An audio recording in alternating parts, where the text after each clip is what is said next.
Hello, hello. In the name of the moon, I welcome you. Okay, I'm good now. I welcome you to Pretty Soldier, Sailor Moon, Another Story. This game was released only in Japan for the Super Famicom. Unfortunately, never saw a Western release, but thankfully, since this is a lore marathon, we do have an English patch. There are separate categories on the leaderboard, but they're actually not even that much different in terms of speed. This is an RPG, which is rare because the Sailor Moon games tended to be like puzzle games or platformers or like fighting games. I would dare call this game a hidden gem because I think it's really, really good and unique and has a lot of quality of life for an old game. That being said, I am going to go and get right into the run because we will have plenty of downtime to talk. This game has a lot of cutscenes, a lot of unskippable dialogue. And so it's gonna be about 30% actually me focusing on playing the video game, and then like 70% me lore dumping you about Sailor Moon. So, you know, get ready for that. Get ready for that for the next 4 hours. Yeah. Time starts as soon as I click new game right here, which is going to be in 3, 2, 1, go. All right. Let's see. There's actually a few things to talk about before I get into lore dumping you or trivia dumping you about Sailor Moon. Let's talk about the video game a bit first. The story setting here is this game is set between the 3rd and the 4th seasons of Sailor Moon, the S and the Super season. This is set right after season 3, basically. And the whole plot is oh, hold on, need to do something here. Let's do a couple options first. We're gonna set the text speed to 1, which is the fastest. Do not worry, there will still be plenty of time to read all the dialogue on screen. It is still slow enough for that. And we're going to go into the formation menu right here and use cluster, which is going to be very important for this run. Text speed to 1. And this is one of my favorite things about this game. So you have 3 different walking speeds in this game. You have normal walking, you have faster walking, and then you have whatever this is. You have, well, fastest walking, I suppose, and it's really, really fast. And that's one of the things I appreciate a lot about this game. For a casual play, I would argue the fastest speed is almost too fast. But for a speedrun, it's obviously ideal, though you still get stuck around corners a lot, and some narrow passageways can be difficult to navigate at fastest speed, but we generally tend to use it. Alright, first battle here. This is basically a tutorial battle. I'm going to use Moon TR action, and, well, that's the battle. The formation thing that I said at the start of the run is very important. So in this game, you have a party system, and you can have up to 5 Sailor Guardians in your party at once. And we will have that for a lot of the run as well. But right now, we only have 1 Guardian. But in spite of that, formations matter. So, formations are basically like a, you know, you can put your soldiers in a different position on the battlefield, and that determines like a certain multiplier on defense and attack. There's 4 formations in total: victory, arrow, shoot, and cluster. I think one of them just has like attack and defense stats equal. There's one that's like a greater than, I think. And there's, I don't even remember what the last one is, but the one we use is cluster, which is basically an X shape. You have 1 guardian in the middle, and then 4 guardians on, like, you know, each of the ends of the X.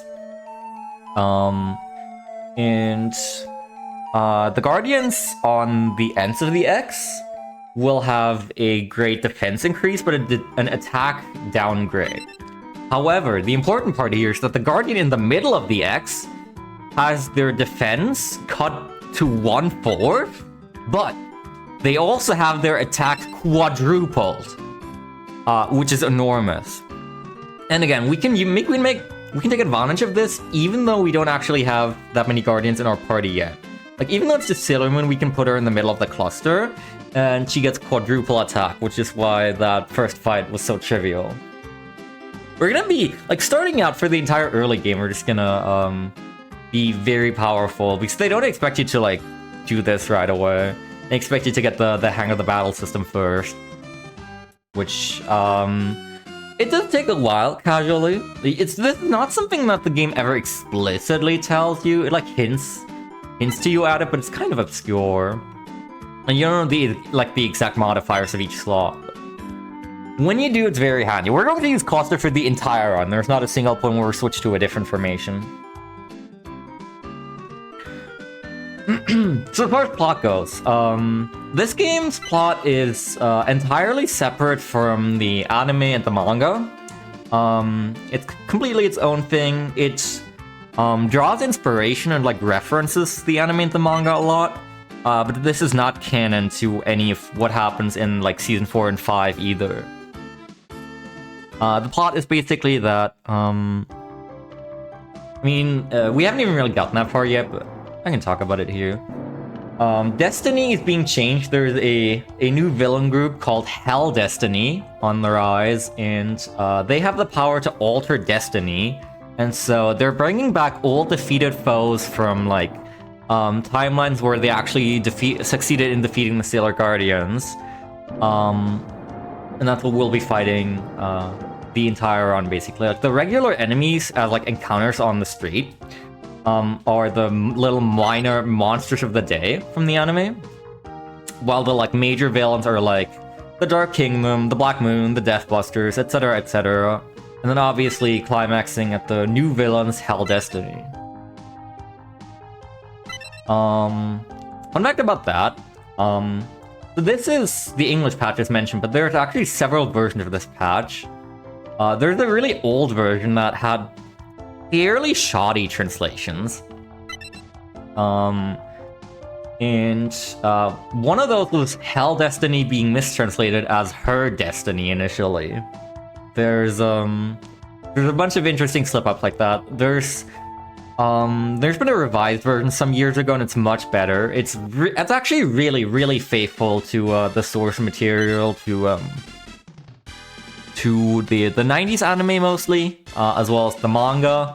Then some things that were taken from the manga were later, of course, reused in Sailor Moon Crystal as well.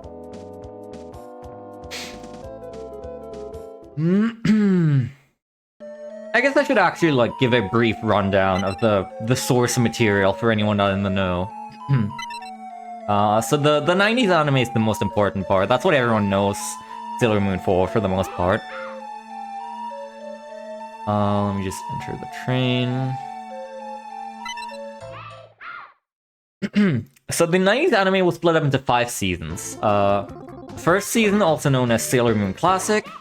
The second season, the R season. The third season being Sailor Moon S or Sailor Moon Super.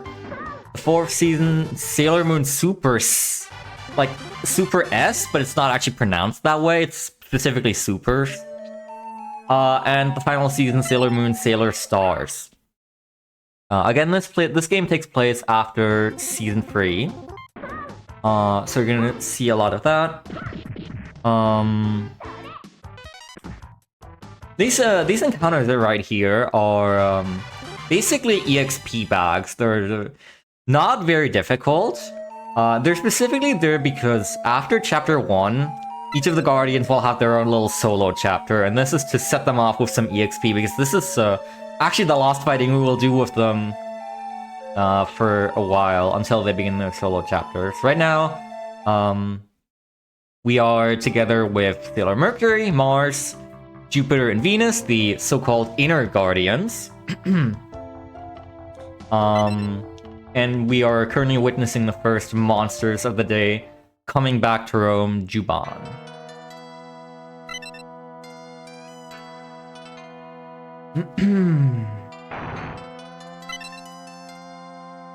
Let's see.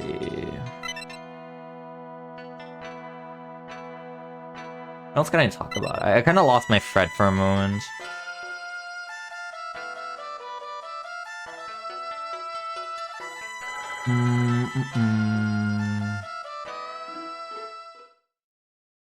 Yeah, we have to take the telephone right here. This is a call from Haruka.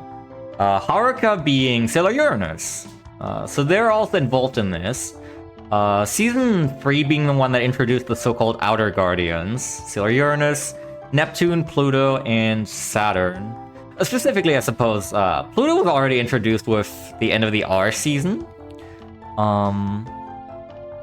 But she gained a slightly more prominent role in the S season when she wasn't confined to the door of space and time anymore, and actually like participated in combat. We're gonna zoom for the city right here. Take the bus to Mugen Academy. We could already advance the plot a little further right here, but we're taking a little detour because we want to go shopping.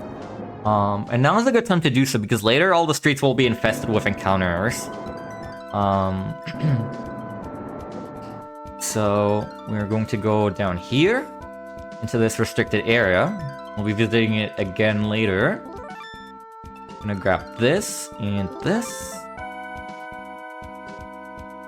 And then we're going to be selling an item that we got from a chest in Naru's room after the first incident. The antique doll. I'm gonna sell it right here for good money. And then we're gonna buy some items to start us off on our journey. Unfortunately, the bus stops do not let you pick your destination in this. It's just like a cycle. So you go from this to Harumi, and then from Harumi to Mason Apartments, and then from there to Mugen Academy. It's just like 3 bus stops that always cycle. So here we need to just take the bus again to our actual destination, which is back at Hikawa Shrine. Now we're gonna do some shopping, as promised. We're gonna go left up here into... Oh. There we go. Missed it. Into Otafukuya, and then... Oh, misread my notes. We're going to here, the jewelry store, Osapi. We're gonna buy 4 bracelets and 3 anklets. And we're gonna equip them right away. And I also need to check Sailor Moon's speed right here. 12. Okay. That means I need to equip an anklet. So, the items I just bought, bracelets and anklets are like stat modifiers. Bracelets increase attack as an accessory, anklets increase speed. It's possible for Sailor Moon to generate with more speed. Up to 14, I believe. That's what I was looking for, although 13 would have also sufficed. In that case, I would have given her just free bracelets right away for a higher attack stat, but here, in order to outspeed this enemy right here, I do need an anklet. Every Sailor Guardian generates with like slightly different stats each time. It's kind of like IVs in Pokemon, I guess. You want to compare it to that? It can be really detrimental if some of the inner Guardians generate with a low attack stat because they have these solo chapters where you're reliant on only them. Now we're gonna battle with Uranus and Neptune right here, except we're just gonna have them defend because Sailor Moon is by far strong enough for this anyway. Because of the bracelets that we just equipped. And yeah, so after this, I'll go and unequip the anklet and equip the 3rd bracelet. And then we're gonna get into something very interesting about this game, where I actually will need to focus a little. This game, it's not intended by the developers, but this game lets you basically skip encounters at will. If you do not want them, then there's a glitch called the pause skip where you, it's really simple. If you open any menu, your step counter gets reset. And, well, if you open the menu regularly before, like, enough steps pass for a check to be successful, then you just, you know, don't get encounters. So basically, in hostile areas, you can skip encounters by just opening the menu repeatedly. And we're gonna be using that because, as of now, the town has become infested with monsters, which is why we grabbed the items that we did earlier. I'm also going to use this in conjunction with a few things I need to actually do in the menu.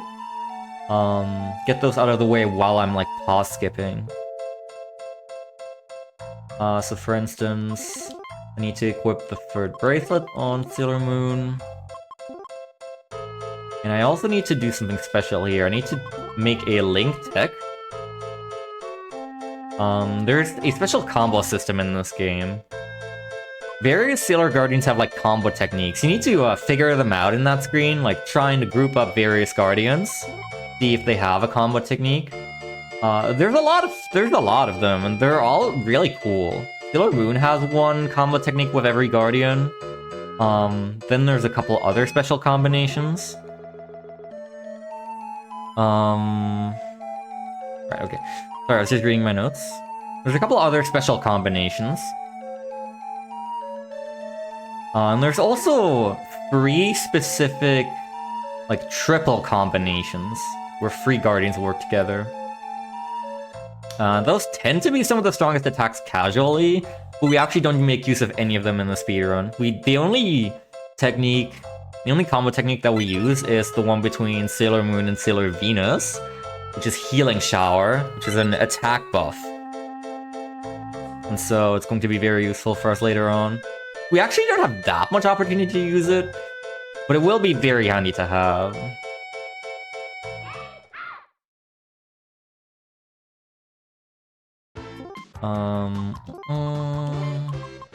And Moon Spiral Defense.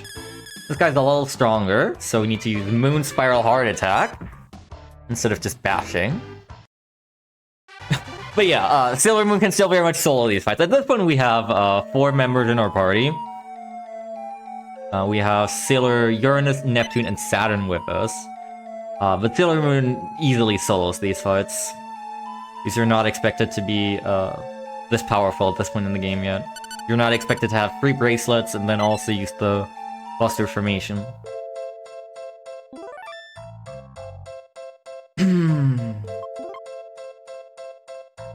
Now we're gonna do a little more shopping. This time we're actually gonna go to Otofukyo.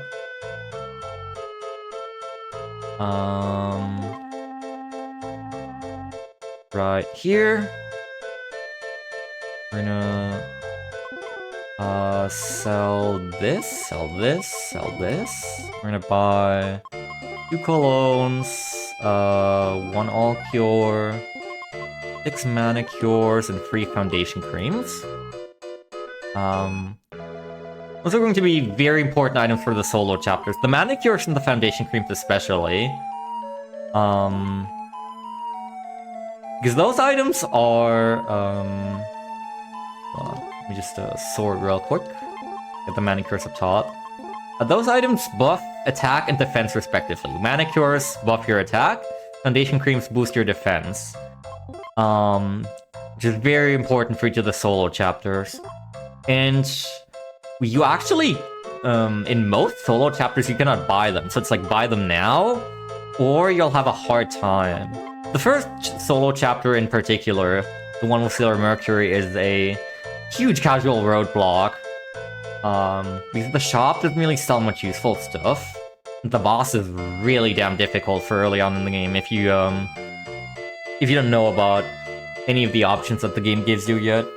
About accessories, about formation, or just in general. It's even kind of scary for the speeder, and we do need to grind a couple levels.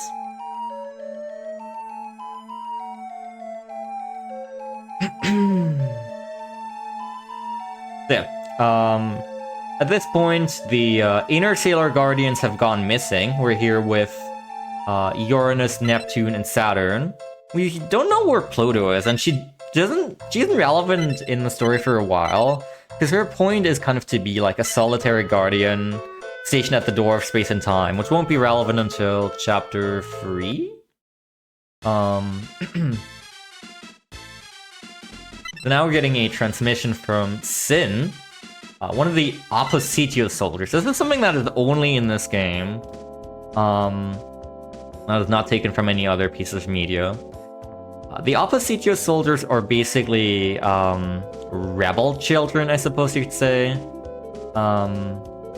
Residents of the White Moon Kingdom that have grown fed up with their peaceful life and all the miracles caused by the Silver Crystal. You'll get to see like a little exposition cutscene for each of them.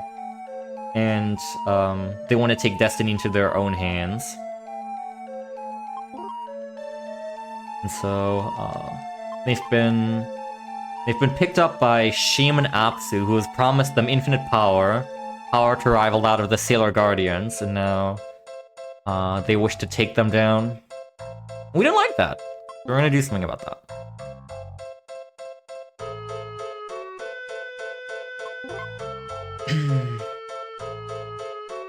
Maybe pause skipping a bunch more here.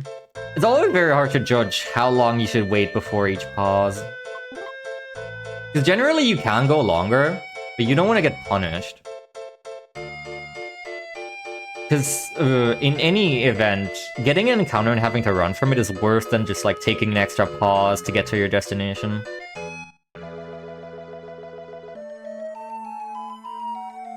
This segment is very, very long, very cutscene heavy, and very low on the gameplay. Because this segment is going to be... we're gonna enter each of these rooms, like one on each floor right here. We're gonna get a cutscene about an idealistic dream vision that one of the inner guardians is trapped in. And then we're gonna have a battle, except the battle will just be holding Turbo A. Because what we want them to do is the same for each fight. It's gonna be everyone defends except Sailor Moon, who uses Moon Spiral Heart Attack. Very important to mention, actually. Turbo is allowed in this game for the speedrun, and it is enormously good. It doesn't even, like, it obviously gains you an advantage in battle when you can just go as fast as that for attack selection. But the main thing that it is prevent you from killing your hands. Because you're seeing how much dialogue this game has. At the end of every text box, at the end of every printed dialogue sequence, we would need to press A and move on to the next. And this game has so much of that. You would be killing your hands for a run like this across 4 hours. Honestly, the run would probably be a good 10-20 minutes longer if you didn't allow Turbo just on the basis of imperfect dialogue skipping. It's very major. I am extremely thankful that Turbo is allowed. I think it's a very sensible decision.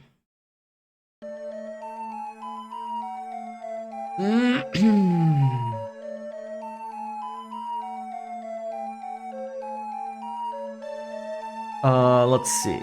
I guess this would be a good time to give a little exposition on Sailor Moon herself. I can give a major amount of exposition on the inner guardians as we actually get to their own unique chapters. Sailor Moon, just like, you know, obviously start the game with her. 1, 2, 3, 4, 5, 6. And you don't get much of an exposition on her, or the Outer Guardians, really. The Outer Guardians just join you right away, which is very unusual. You're always like... They didn't get introduced until Season 3. Even then, they always held like a special place. But yeah, Sailor Moon, civilian identity Usagi Tsukino, also known as Serena in the old Cloverway dub, which you should not watch. Also known as Bunny in a couple of other language dubs.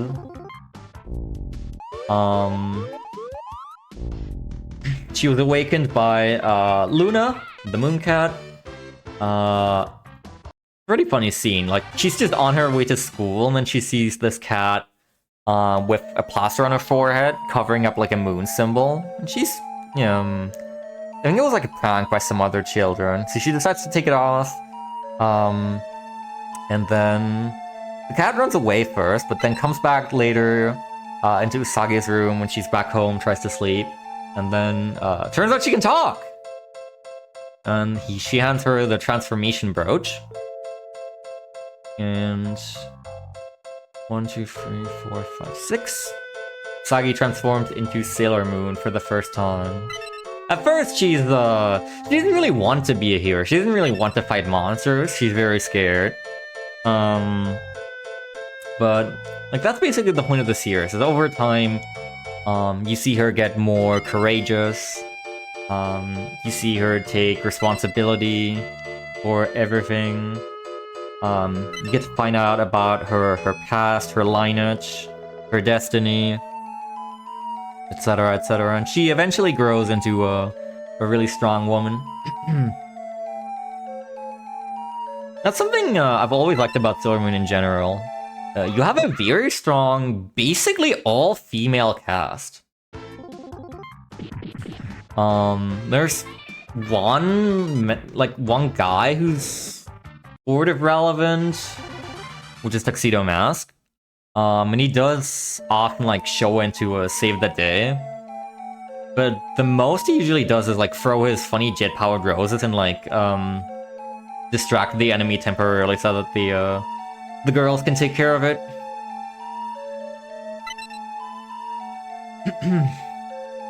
He's not really shown ever doing any fighting himself, at least in the 90s anime.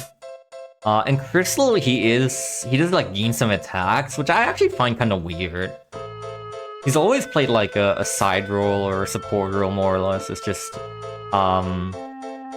Usagi's destined lover, destined to cross paths in each timeline reincarnation. I guess I can talk about that. So, the 90s anime in Crystal. The 90s anime, obviously, released during the 90s, the original Sailor Moon that everyone knows, 200 episodes long. I have watched them all. And then there's a more modern telling of it, I suppose. A modern reimagining of it, called Sailor Moon Crystal. Sailor Moon Crystal makes the art style a lot more, like, cutesy.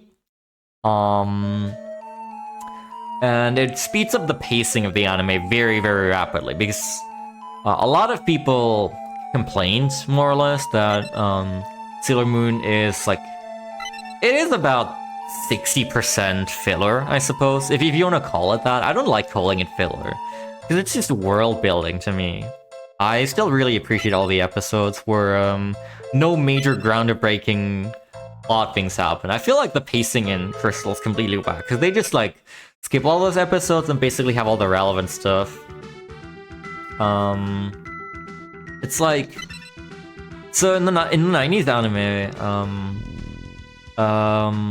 you have Sailor Moon on her own after her awakening for 7 episodes, and then in episode 8, Sailor Mercury is awakened and joins the team. In Crystal, for reference, that happens in episode 2.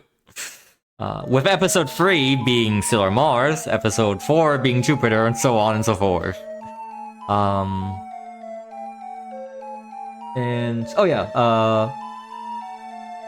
Sailor Moon Crystal Season 1 and 2 has less episodes than Season 1 in the OG. I'm pretty sure Season 1 OG is like... each season is about 40 episodes, and Crystal Season 1 and 2 is like 30-ish? So, if you want like, you want something more action-focused, more modern, I guess Crystal's for you, but I would always vouch for the 90s anime personally.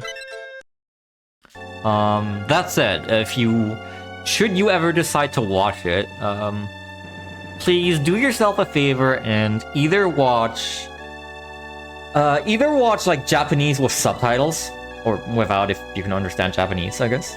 or watch the new Viz Media English dub. The old dub by Cloverway had a lot of issues. And there was a lot of like censoring and cut things. Some of the most egregious things is like a lot of the queer censoring. Sailor Moon is a very, very queer anime. And has many different types of things represented. There's obviously most prominently Sailor Uranus and Neptune being a lesbian couple, which the old Cloverway dub turned them into cousins, which is really, really bad because, you know, they were still all flirty with each other and kept like their relationship, which I don't need to tell you why that's bad. But, yeah, there's various other things too. Zoisite and Kunzite at the end of Season 1 were highly implied to have a gay relationship, with Kunzite betting Zoisite in a bed of flowers upon his death. And the Amazon trio in Season 4 is very, very queer, with Fish's Eye especially, like, being a man, but very often dressing up effeminately to lure out male targets. And then in Season 5, you have the Sailor Starlights. You know, because this is the marathon, I actually will read a diary entry, why not? You have the Sailor Starlights, which physically change gender every time they transform. From, like their civilian identities as the boy band, the Three Lights, Seiya, Yaten, and Taiki are male, but their actual identity as the Sailor Starlights is female. So they are literally physically changing gender when they transform, which is peak. Uranus is also very obviously, like, she's fairly androgynous. She has some very masculine outfits and very feminine outfits, to the point where she's confused to be a man by Usagi and Minako when they first meet at the start of Season 3.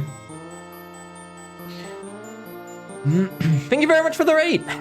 And thank you very much for the good luck as well.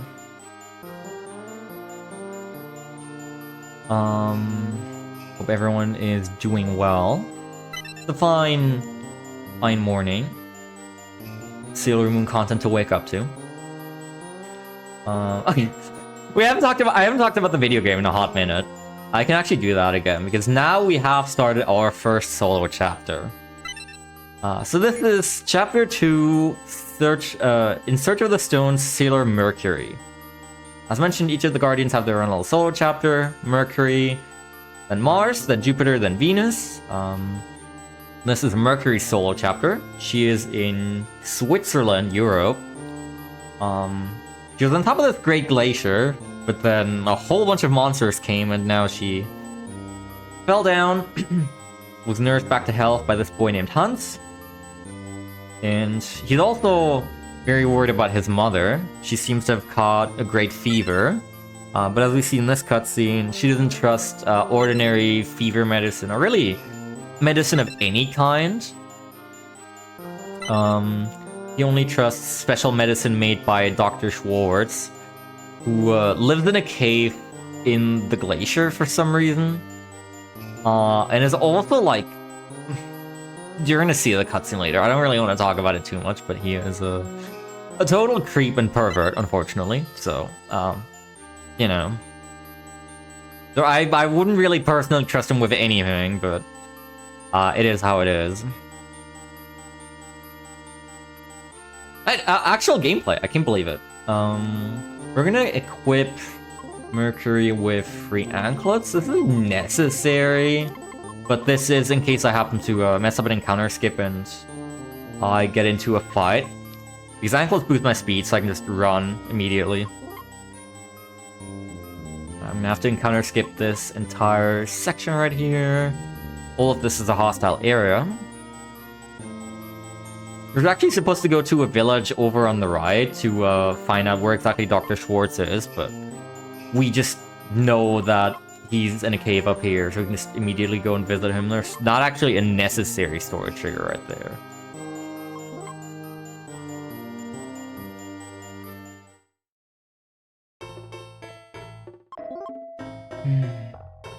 And pause skip up here. Then we're gonna take an optional little dead end right here that has a chest for sapphire earrings. This is something that I think this game came up with. Each Sailor Guardian has like their own signature gemstone, and they have 2 pieces of equipment based on that gemstone. Only that Guardian can equip, and they give greater stat boost than normal for that Guardian. So Sailor Mercury's signature gemstone is Sapphire. We're gonna get the Sapphire ring right there. We're gonna get the Sapphire earrings in the chest right over here. Now, I don't really want to talk about this cutscene. You can read the dialogue yourself if you'd like. Let's talk about Sailor Mercury instead. Sailor Mercury, civilian identity Ami Mizuno, the girl genius, always gets straight A's in school, except for... I think she always gets 100 points in like the first couple of seasons, and then there's one plot point later on where she gets like 99 and she gets outscored by one of the 3 lights, I think? So she gets a little bit jealous. She's like the calm, analytical type. She has a little computer gadget that you can use to analyze stuff, and she has a pretty sick visor that she can use to like detect energy force fields and such. Her powers also mostly aren't based on offense in the anime. Bubble spray, for instance, is a technique that's basically just used for impeding the enemy's vision. She does gain a couple more offensive ones later. It takes a bit. Okay. Now, yeah, okay. We're gonna equip these over to the anklets. And now we're not going to pause skip anymore. Now we're actually going to take encounters. With the Sapphire equipment in hand, we can actually use attacks and defeat the enemies reasonably here. So we're currently level 6, I do believe. We should be. And on the way out of the cave, we're gonna hope to go to level 9, just about. It doesn't matter if we don't exactly hit it by that point. We want to be... The lowest level that we can realistically clear the chapter at is level 11. So we're gonna have to do more grinding after that anyway. Generally, what tends to be the case is that your Mercury generates with weak enough stats that you need to go to level 12 anyway. I mean, it's like... Level 11 is basically the ideal if you have really good stats. I don't think I've had a run where Mercury is actually generated with the sufficient stats to not need level 12 for the boss fight. It's very pleasant not actually encounter skipping because you don't have to worry about pressing X every couple of steps to avoid something. You can just kind of go.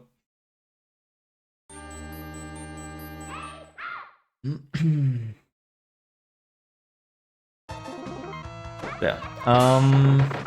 Let's see. Most of Sailor Mercury's powers aren't meant for offense, but this one certainly is. Mercury Aqua Mirage. This was a power that I believe in the 90s anime. It was never actually shown. It was shown in the Sailor Moon S special episode, Ami's First Love, which I have not actually watched, so this information is like secondhand. But it was then later adapted into Sailor Moon Crystal. It might have been in the manga as well. I also have not read the manga. I have watched all 200 episodes of the 90s anime, and all 39 episodes of Crystal, I think. It's 39 total. As well as Sailor Moon Eternal and Sailor Moon Cosmos, the movies. Beyond that is beyond my reach, basically. But yeah. Every Guardian, we haven't seen this too much yet, but every Guardian has like various powers that they have shown to have throughout the 90s anime and the manga. Sailor Mercury starts with Bubble Spray, Bubble Spray Freezing, Shine Aqua Illusion, and Mercury Aqua Mirage. And most of those were actually pretty useful. Bubble Spray is going to be very, very helpful at against the boss of this chapter, as well as in the end game, because Bubble Spray lowers the enemy's attack, and that is an enormously potent debuff. Bubble Spray Freezing we never use. China Aqua Illusion is Sailor Mercury's strongest single target attack, so it's going to be used against the boss. And Mercury Aqua Mirage is her strongest spread move.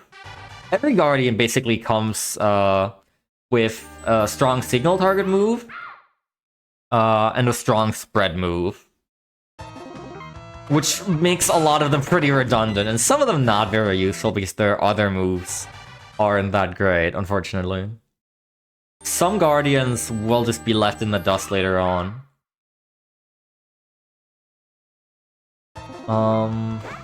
Something else pretty important that I should definitely mention, like, single stat points are very, very potent in this game.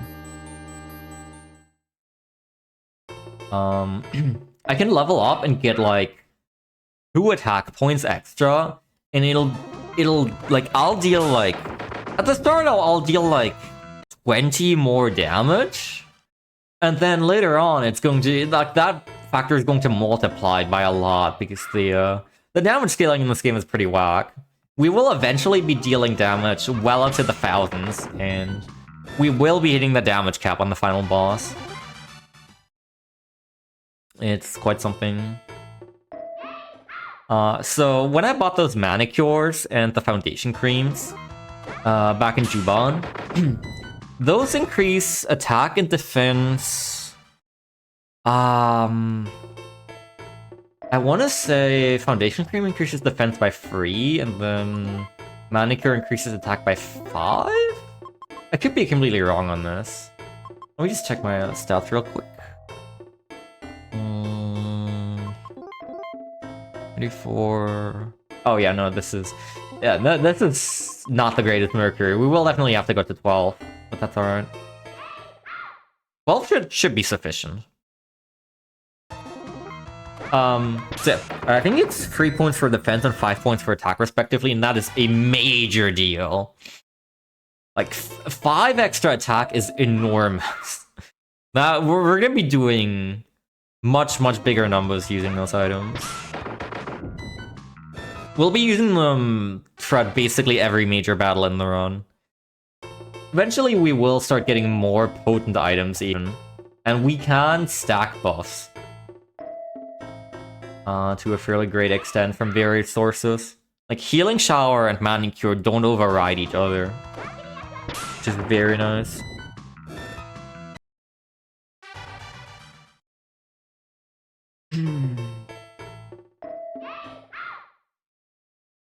As for what we're actually here, we're looking for the special stone. I think this one is Zoicide Stone. Basically, Tuxedo Mask got badly injured by Dark Energy at the end of Chapter 1. And then the 4 Kings of Heaven appeared, which were his guardians in a past life, basically. And said, we have 4 special stones hidden around the world. If you can find them, and the Rose Crystal, then you can cure him of the negative energy. And so we're looking for, like, each of the 4 Guardians is all out on their solo adventure for Jadeite's, Kunzite's, Zoicide, and Nephrite's stones. And then later on, Chibiusa, the Outer Guardians will be looking for the Rose Crystal. Oh, I got to level 12, right? Yes, okay. Question: how come your luck is pretty bad? Does it affect anything? Yes. Luck is actually... I don't want to say it's not a major stat, but yeah, you have been seeing in the menu that there is a luck stat, and it fluctuates. Luck can fluctuate very wildly from really bad to super great.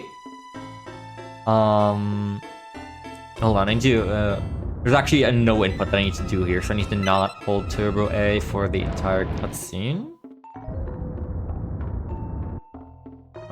Because we have the option to go back to Hunt's mother and give her the Hailspring Moss we just harvested. However, this is unfortunately by all means optional. It doesn't actually change anything whether you do this or not. You just go back to her and, I think you get like a little extra cutscene. But she still gets given the Hailspring Moss at the end of this anyway, so... Anyway, yeah, luck. Luck fluctuates on every single step that you take, between bad and, like... I think it can only go, like, one state. So it goes, like, pretty bad, it goes normal, pretty good, good, very good, great, and super great. And this does matter, because luck does affect... Oh goodness, my attack is low. This is gonna be a long fight. Luck does affect how much damage you deal, as well as how much damage you take in a battle to a minor extent. There's some battles that are just dicey enough that we will want to manipulate our luck. As in, like, just one tile before, like, a boss cutscene triggers, we walk around and check the menu until our luck is, like, good or better. So get some nice bonuses on our attack and defense.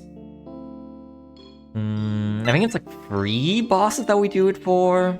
You could actually consider doing it for this one, because this boss can be pretty rough, and my attack stat just there was very low. So... we'll have to see. We'll just have to manage this fight. This is the first major boss fight, and this is the casual roadblock. This is Nabu.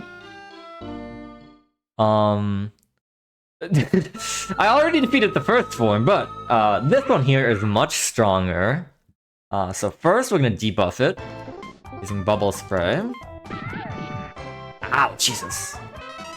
Yeah, these are not very good stats on Mercury. We're gonna Foundation Cream, increase our defense. We're gonna hopefully not get poisoned. Okay, good. We're gonna Manicure to up our attack. And then we're gonna use Shine Aqua Illusion. I would like to avoid getting poisoned as long as possible, because I only have 1 All Cure. Oh my god, 20? That's enormously little.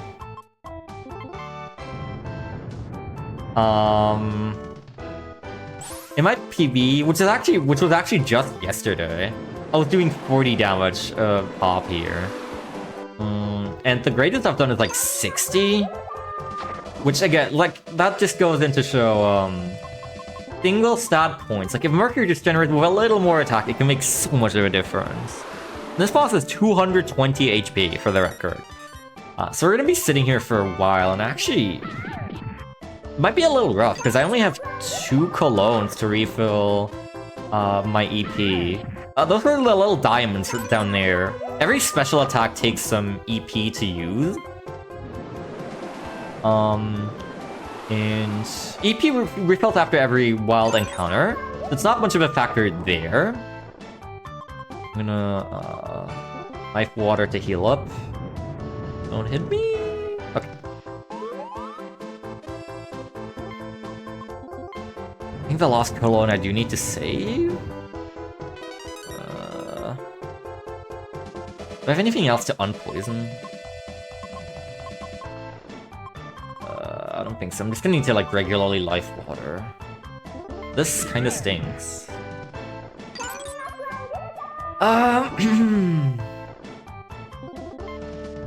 But yeah, so she's doing basically no damage with physical attacks now thanks to Bubble Spray and the Foundation Cream.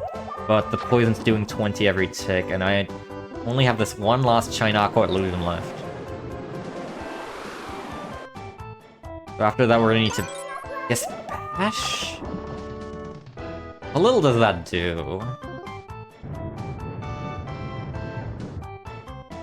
Would it be worth using another cologne? I don't know what HP she's currently at, is the problem. I haven't been keeping track. I think I probably just used the last cologne as well. Right. No, I want to use it against Nurgle in the next chapter. This kind of stinks.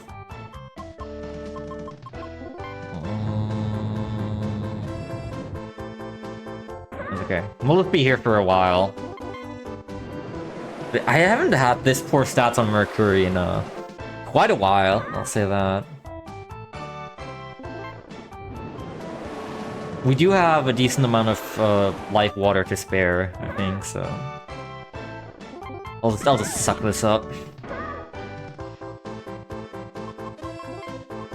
The Nurgle fight can actually be quite dangerous, so...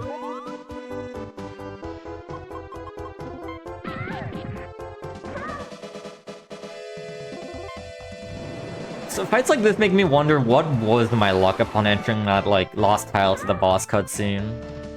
Because I'm sure it can't have been very good. There we go. Okay. Casually, you probably need to go to about level, 15, 16 or something for that. We did it at level 12. Oh, that was just the power of Manicure and Cluster.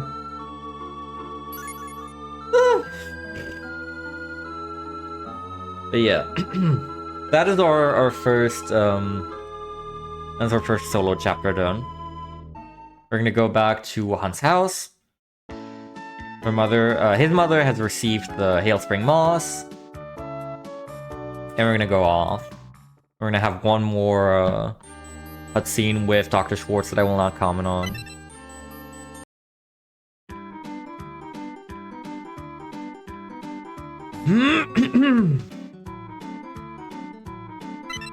And that's first part of chapter 2. Save again to be safe. The estimate is fairly generous for today. Because when I submitted this, I hadn't ran it in like a year. So like the past 2 days, I've been doing a lot of derusting. And yesterday, I actually came out with a sub 4. A 3:59.25 specifically. It was like barely. But I'm actually very, very happy with that run. My previous PB was a 4:09. I was able to shave 10 minutes off of that. It was very nice. But that does mean there's a decent amount of leeway in the estimate today. About 25 minutes. If everything goes right. Which does not necessarily have to. There's a lot of things in this game that can screw you over. Again, like, Diller's just generating with bad stats. This is the second solo chapter. This is Sailor Mars. We're gonna be ambushed right here. Before we can even put on any equipment. But thankfully this encounter is weak enough that you can just Burning Mandala it. Burning Mandala being Sailor Mars' signature spread move here. The move that she gained in Season 2 of the 90s anime. But actually, there's a lot of powers in this that only come from the manga.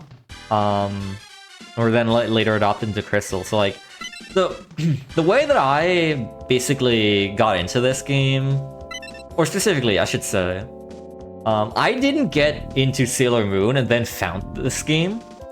I found this game, and this game was the reason that I got into Sailor Moon.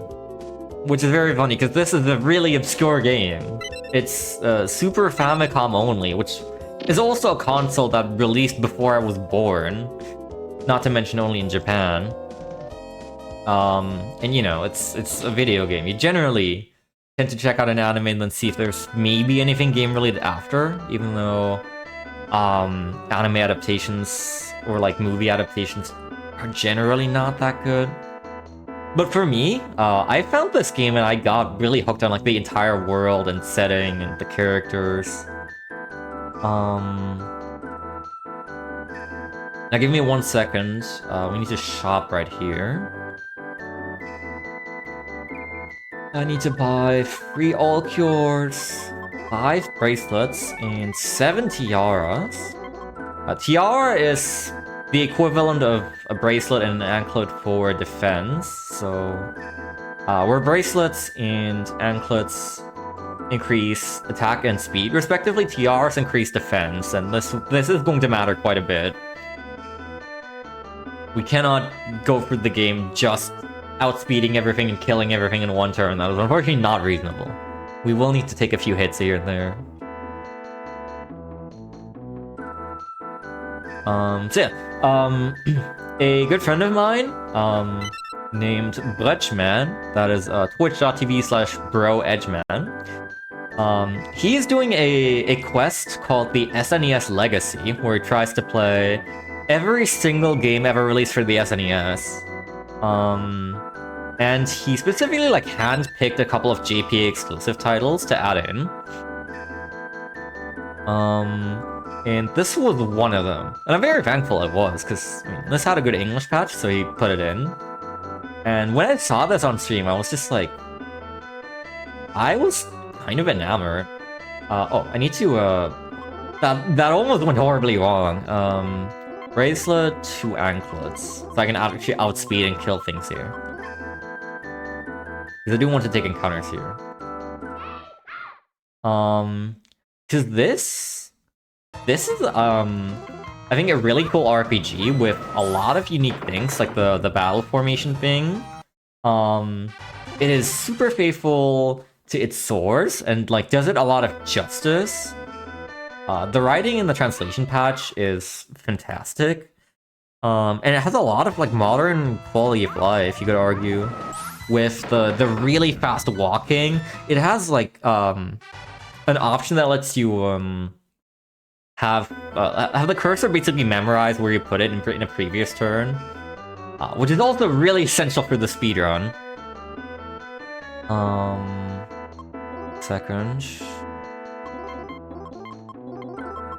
Because that means we can just hold A through a lot of fights as we did before. Like, it even carries across fights, and it makes grinding super easy. And it is also, grinding is actually very rewarding, because, again, single stat points make a gigantic difference.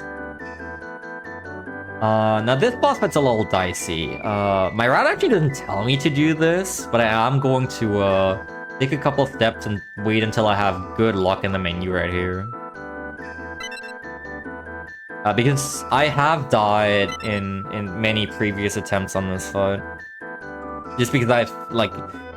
This guy can just kill you in a turn if he feels like it. So in the menu previously, I put on a tiara for defense. And now with good luck, hopefully it shouldn't be a problem, but we will see.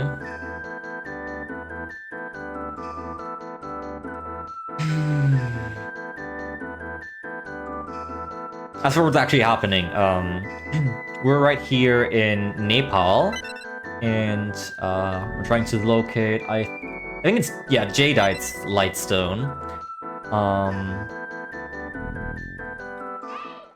And... okay, sorry. I keep getting interrupted by gameplay. Gameplay in my story video game.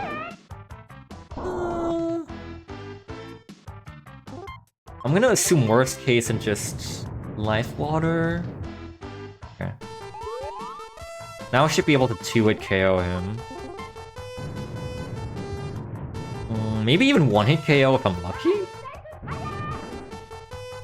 Nice, okay, yeah, wait, that's plenty. He has 250 HP, okay. Cool. Yeah, we're in this temple, looking for the High Priest, but the High Priest was turned to stone by this evil Gemetith Ruby, which also previously froze Sailor Mars in place. So she had to be rescued by this guy that's currently with us called Phaleg. And now, he's going to be abducted by Nurgle, which is Mars's Oppositio Soldier. Each of the Inner Guardians basically has their own Oppositio Soldier. So, Sin is Sailor Moon's equivalent. Nabu was Mercury's, Nurgle is Mars's. It's Marduk for Jupiter, and Ishtar for Venus. We're gonna be seeing them all as we go for the solo chapters, and we'll be seeing them again at the end.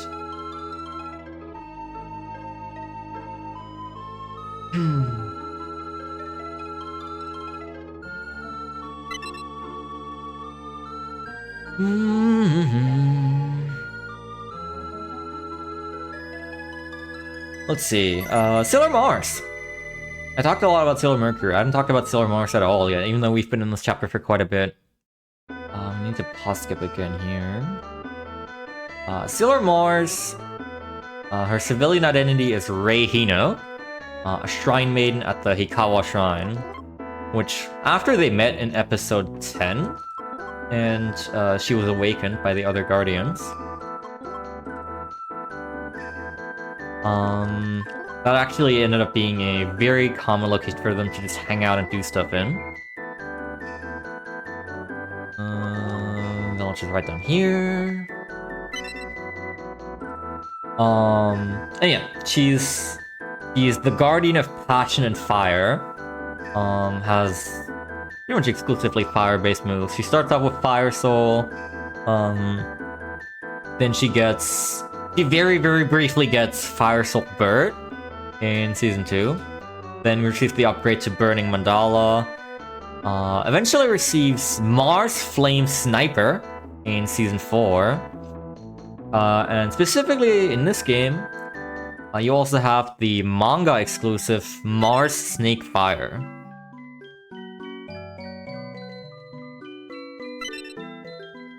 Now right here, we're gonna get told that basically, this village, Yaga village that we woke up in and were rescued in, hadn't existed for 50 years. It's all a ruin, basically. And it was all an illusion created specifically for Sailor Mars. And supposedly we will find out why that is when we go to the Northern Cave. On the way to the Northern Cave, now that I have the Ruby Berries and Ruby Tiara from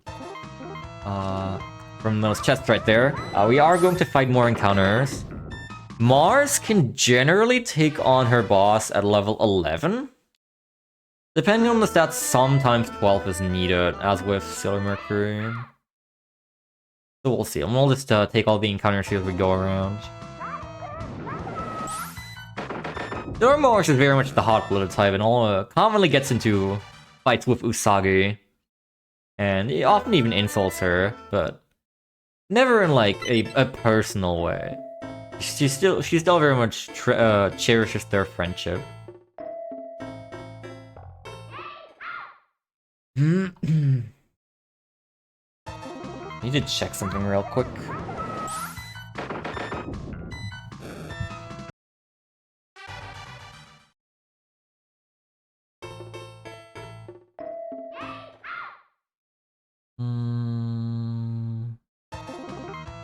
Okay. Good. Okay, nothing of relevance, thankfully. Was just looking to see if I had an important message from tech. We seem to be all good still. I always get a little lost in this cave, but it doesn't really matter because I need to take the encounters anyway. The Rune Raiders actually give pretty good money for the future. And we just need the EXP to get to at least level 11, so...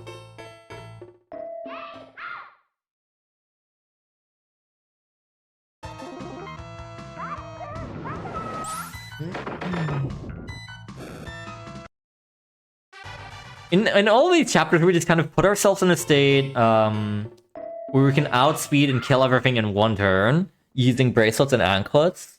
Then we level up for a while, and then we equip tiaras for the boss. Because the speed doesn't really matter there. We need to take a couple hits anyway. On my casual playthrough of this game, I went out into the wilds in this chapter without any equipment previously, just at level 6 from the initial chapter. And it was... I got decimated. I just got completely destroyed. Every enemy outsped me and killed me in one hit. And then I went to the shop, started buying and using bracelets and anklets, and suddenly I was the one outspeeding and killing everything. It's quite something. This game does punish you pretty hard for not knowing how to play it. But it's honestly pretty easy to grind up to a place where you feel like the strongest person in the universe. Let's see, I'm level 11. What are my stats like? 3540. That is not good. That's alright. We'll just grind to level 12. That's this temple right here. And then we should be good to take on the boss. I was looking for like 39 attack, 43 defense ideally. But it was quite a bit off that. So this is another boss where on the tile right before... Actually, this is technically the first one where I'm doing it. Or the first one where the route intends me to. I did it for the statue. There's another boss where I will go to the tile that is directly in front of the boss cutscene and just step back and forth for good luck. I want to say good luck also, or like luck in general, also affects frequency of item drops from random encounters, but this is not relevant in this run at all. It just adds a touch of randomness to the game. But since you can see the luck stat, and you know when you have good and bad luck, you can especially abuse it for bosses. I did not expect to get an encounter here. You generally don't. Because these passages are very short.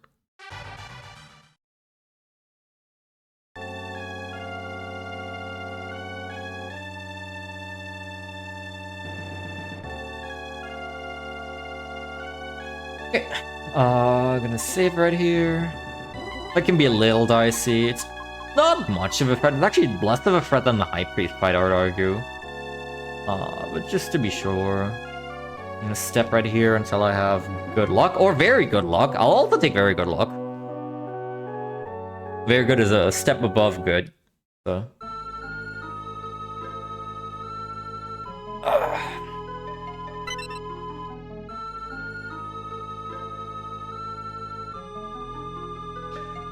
Alright, first, of course, we're gonna increase our defense.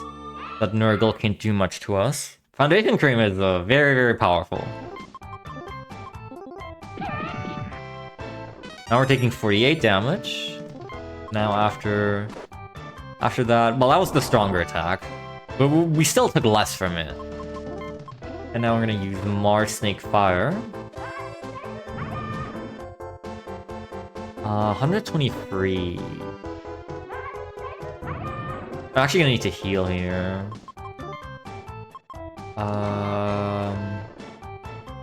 She just keeps on doing Whirlwind Cut, damn. I might be able to get away with just doing this and kill? No, I'm one off. Okay, that's fine. Probably still fast in using a cologne using another Mars Snake Fire, actually.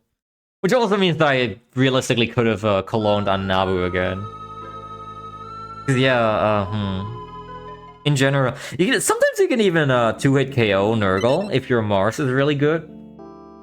My luck definitely helped me there in backing up my bad stats. Because 123 is not little.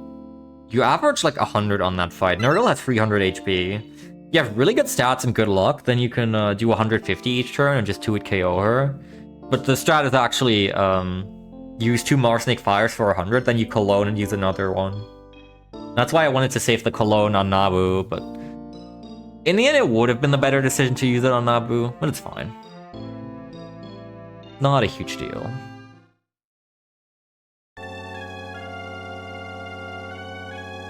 We get a bit of backstory on Nurgle and why she joined Apsu. And then we end the chapter with the very sad realization that everyone here was indeed a ghost. That includes the one who rescued us. So somehow, I mean, he carried us out of the temple. And the one who's been supporting us throughout this little chapter. There's not actually too much time to get attached to these characters, since the solo chapters in speedrun are about 12 to 20 minutes each. And thankfully, Turbo A does make the dialogue go by relatively fast. It's just uninvolved from a gameplay perspective. In the end, Rei has to be consoled by her ravens, Phobos and Deimos. She's always had them around, ever since her introductory episode. They're sometimes not shown on screen, but I think it's set that they never leave her side. They gain larger roles in the Sailor Moon, Eternal, and Cosmos movies, where they're actually portrayed as like minor Sailor Guardians themselves, but I have opinions on, especially Cosmos. And they're not exclusively positive ones. In fact, they're, the positive opinions about Cosmos are a minority for me. I do know that a lot of people really like it.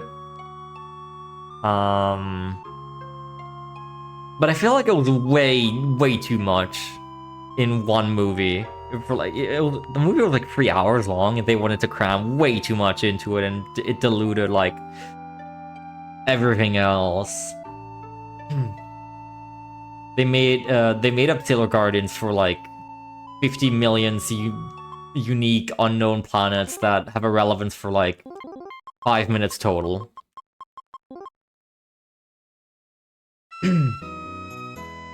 It's an alright watch, but if you're on the fence about watching it maybe, then I don't know. I personally wouldn't need to go for a rewatch. Ceremony Eternal was fine, the movie for the 4th season. The funny thing about Crystal, eventually, I don't actually know what caused them to stop doing it, but basically the seasons got shorter and shorter. Crystal Season 3 was only like 10, 12 episodes, I want to say. And then Season 4 and 5, they just did not make anime seasons at all. They instead just made movies about them. So the one about Season 4, like what is 90s anime Season 4, is Sailor Moon Eternal. And the one about Season 5 is Sailor Moon Cosmos. They took a lot of liberties in those two movies. A lot of it was probably inspired by the manga. But they are both very different from what you see in the 90s anime, which is... I'm still just very attached to it. So a lot of the changes I was like, eh.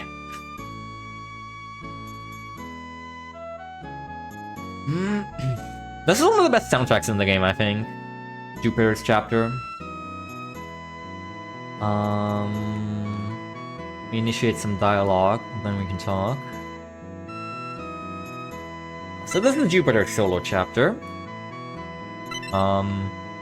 We're getting roped into a feud between two neighborly villages here. This is Metis Village, and the neighboring village to the east is Mishi Village.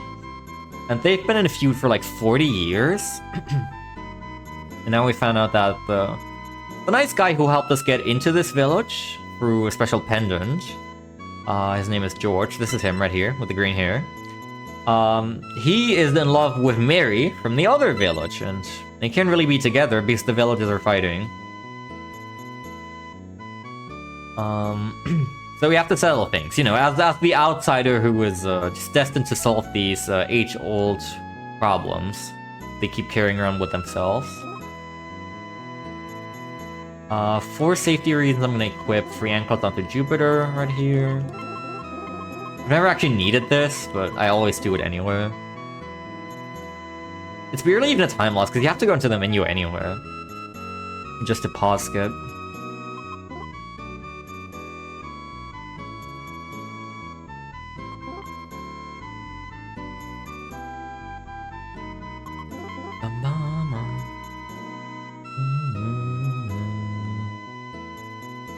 This is Mishi Village. We're gonna get very painfully punted by this old guy over here, which I really question how he does it, because Jupiter is like the strongest soldier in terms of like physical body strength.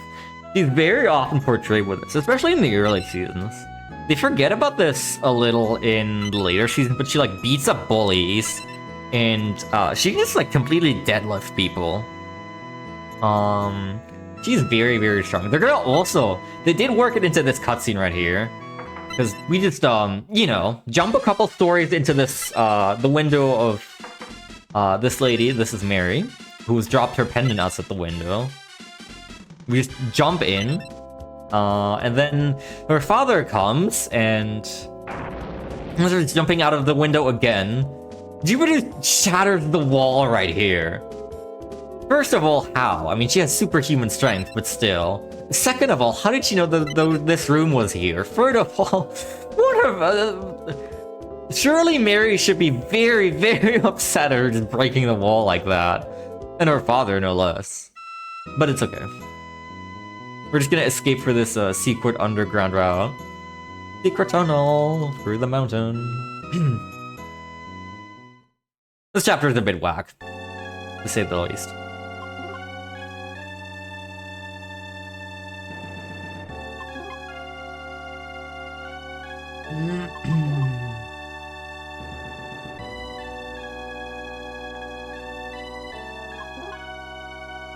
Need to pause skip here until I get to the chest with the emerald ring. Which is right past here. And we can equip... yeah, it's a bracelet, emerald earrings, emerald ring. Now we're ready to actually take on encounters in the next area. Sailor Jupiter was the third one to join Sailor Moon's team. Third one to be awakened by the Mooncats. She's the electricity one. Most of her powers are based on like electricity or like flowers and plants. Her civilian identity is Makoto Kino, and she really loves plants. She gardens a lot. She's very good at taking care of them. She's also shown to be a fantastic chef.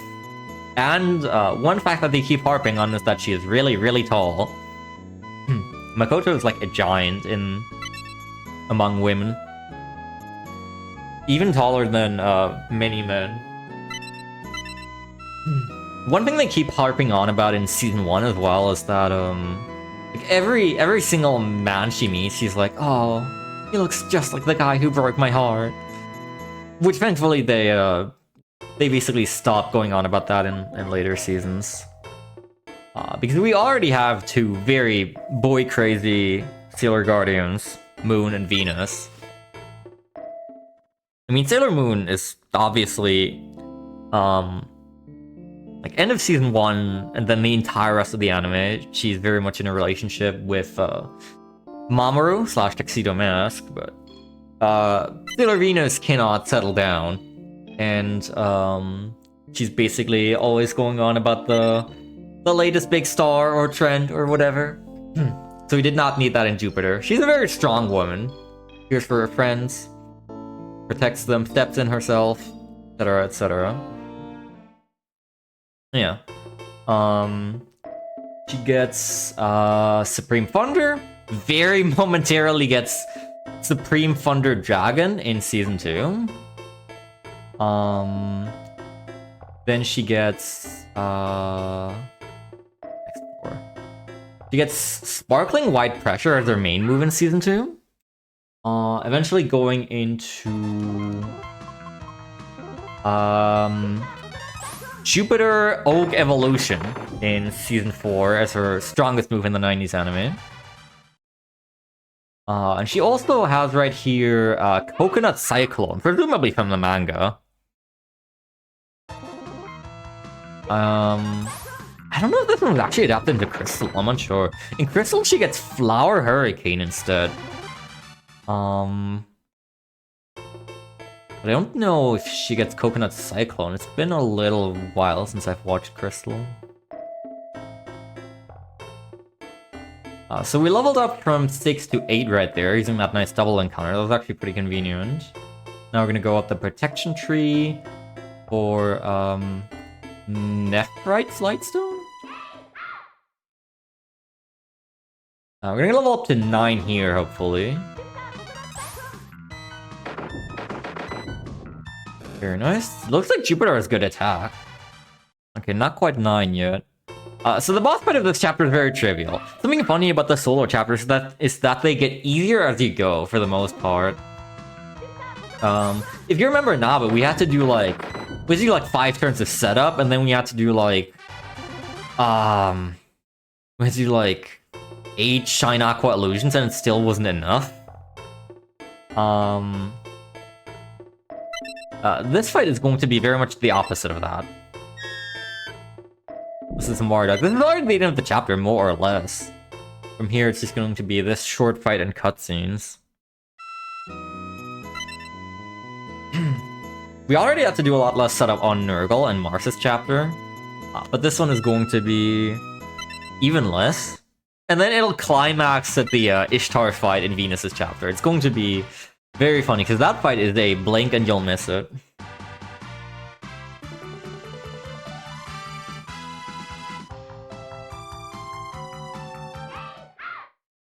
We're gonna use the first turn to Manicure, boost our attack. We're not even gonna boost our defense. We don't need that. And we're gonna use Sparkling White Pressure, which is restoring a single target move. Yeah, this is a really good attack on Jupiter, which is nice. And that's Marduk. There she goes! Cool fight.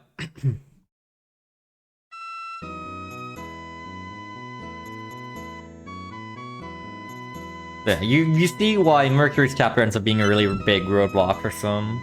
There's also, I mentioned how you can't buy manicures and foundation creams in a lot of the solo chapter shops. Mercury's is an example of that. You can't really buy anything useful in Mercury's shop, which is why a lot of people get stuck there. There is an alternate version of the patch, like the English patch, that changes the shop to sell manicures. Like, specifically changes that shop to exchange one of its, I think, consumable healing items or something to be a manicure instead. If you want to speedrun this and put a run on the leaderboard, you have to make sure that you use the correct English patch. Or you can just run on Japanese if you would prefer, but then you have to memorize item names and such.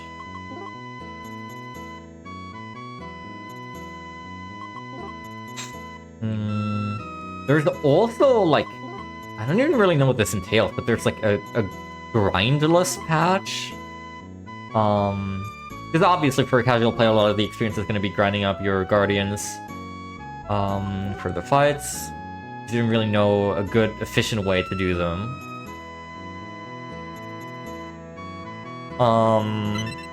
And I want to say there's like one version of it that just starts every guardian at 16, which is a little enormous, given that, like, we just annihilated Marduk at level 9 right there. Sailor Jupiter's actually the one who finishes her solo chapter at the lowest level, at 9.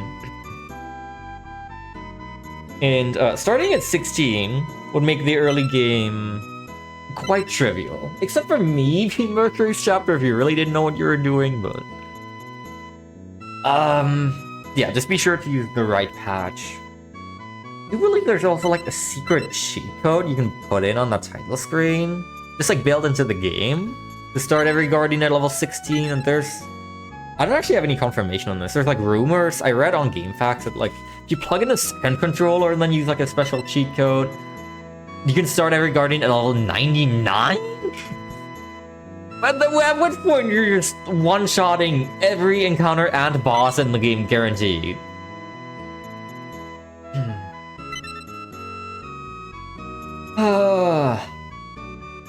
Yeah, turns out, these old guys have been keeping it a secret that George and Mary are actually related. And so, they basically pulled a nasty prank on each other and were fighting over it for 40 years. So now the two can't get together and, well, we just kind of wander off after getting the stone. And that is Jupiter's solo chapter.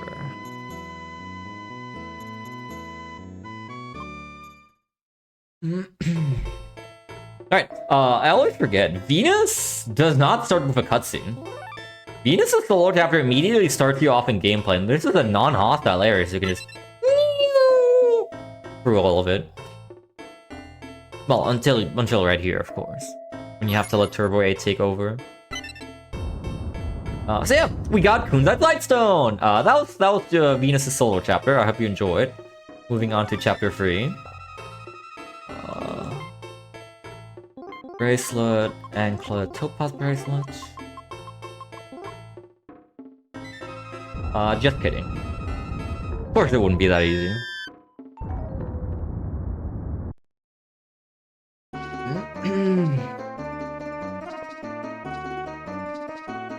So, Sailor Venus, obviously being the goddess of beauty, she ends up falling down here in, I think this is Turkey?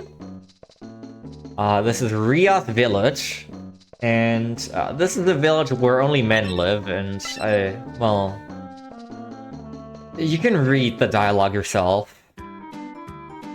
I don't really like this cutscene very much. I mean, this is basically the only thing that is going on in this chapter, unfortunately. So let's talk about Sailor Venus. Her civilian identity is Minako Aino.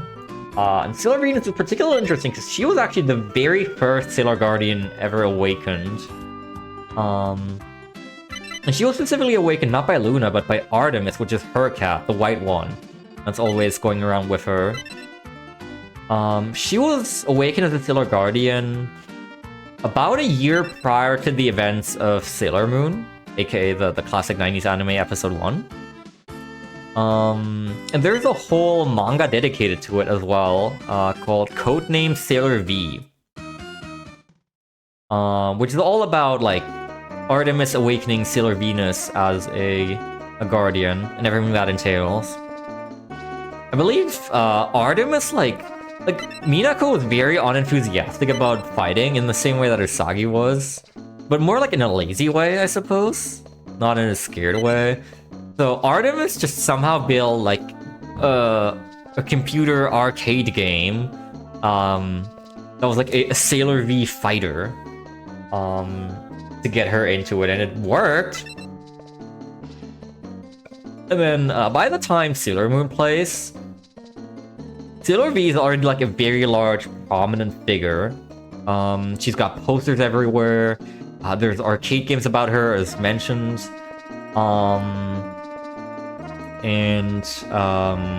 There's like rumors that she's like an undercover spy for the police. And Sailor Moon's like, "Aw, man, I wish I was like Sailor V." Okay, real quick, we have to talk to everyone in the village here. I'd like to be sure that I don't miss anyone, because it's very easy to miss one of these people.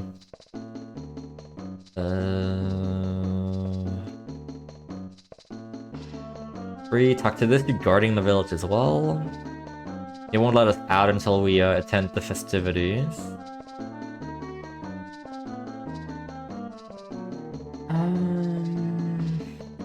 Hopefully this is the last one?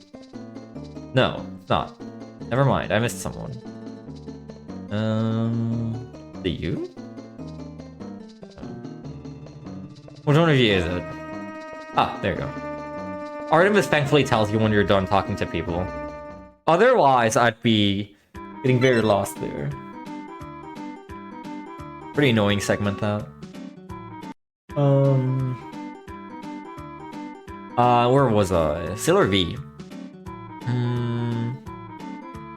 Now, by the time that the actual like Sailor Moon anime starts, Sailor V is already a very, very prominent figure.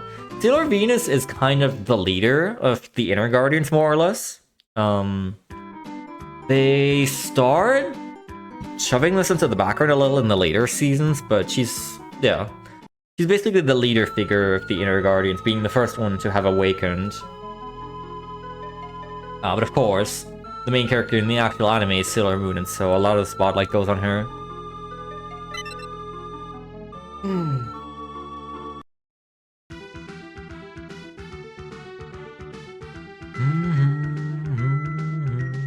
Alright, little fight right here. This is very trivial. You can even do this without equipping the gear prior.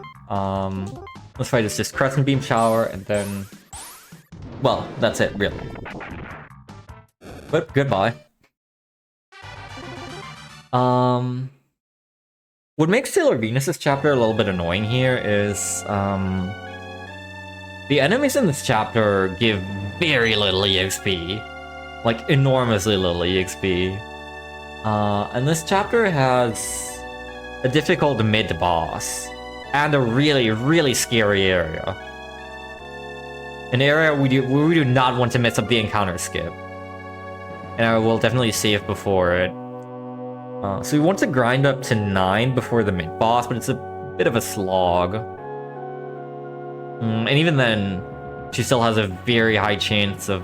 like, the fight has a very high chance of going wrong.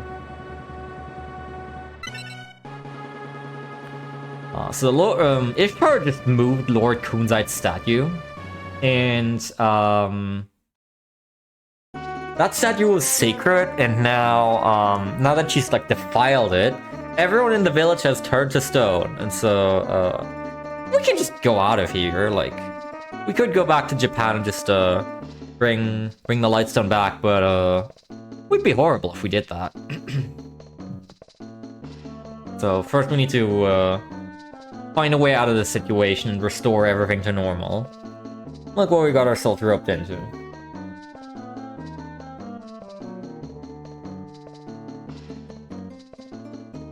Thankfully, everyone being turned to stone means that the guy who's guarding the entrance to the village, you know, he can't stop us anymore, so we're actually free to go out.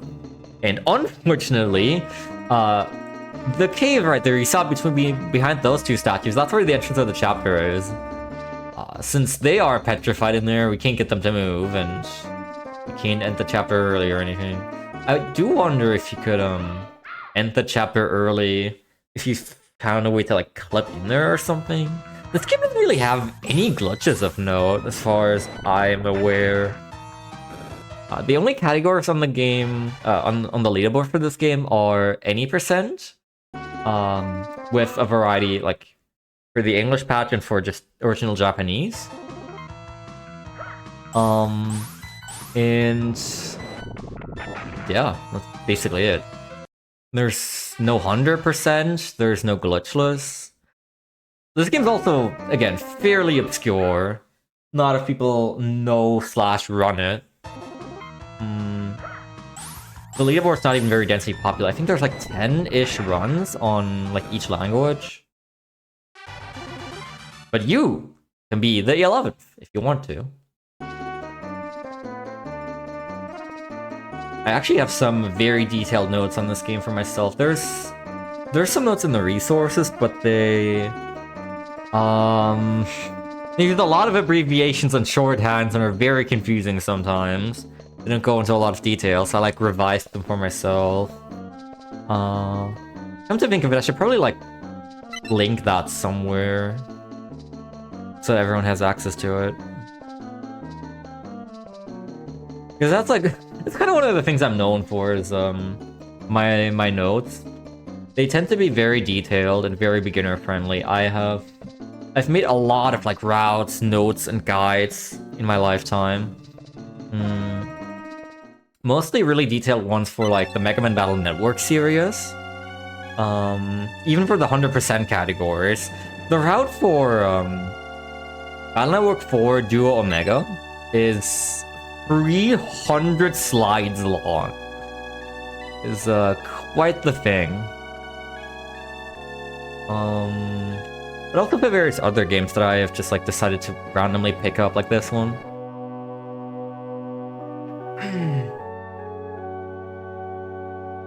Alright, so next up we're going to the very dangerous area.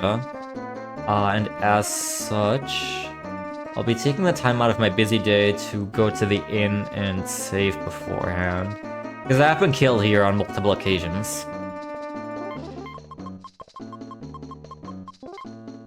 I also still need to go to level 9 before we enter the temple. I'm gonna go out here and then in these very narrow passageways, I need to grind to level 9.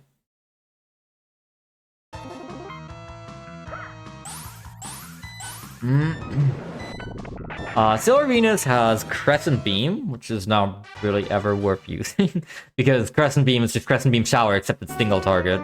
That's literally it, but it's her first attack. The signature one from Season 1. She has Crescent Beam Shower from Season 2. The very temporary attack. Venus Love Me Chain, which is interesting, because that was always more of a utility attack than an actual, like, combat attack. I don't really know how it functions in this game, because we don't use it. In Season 4, she got Venus Love and Beauty Shock. And then in the manga, and then later adapted into Crystal Season 3, she has Venus Wink Chain Sword, which is her strongest single target attack. Now I'm gonna equip tiaras right here. for the next boss. And it's still very dangerous. Even though I just got like 10 defense.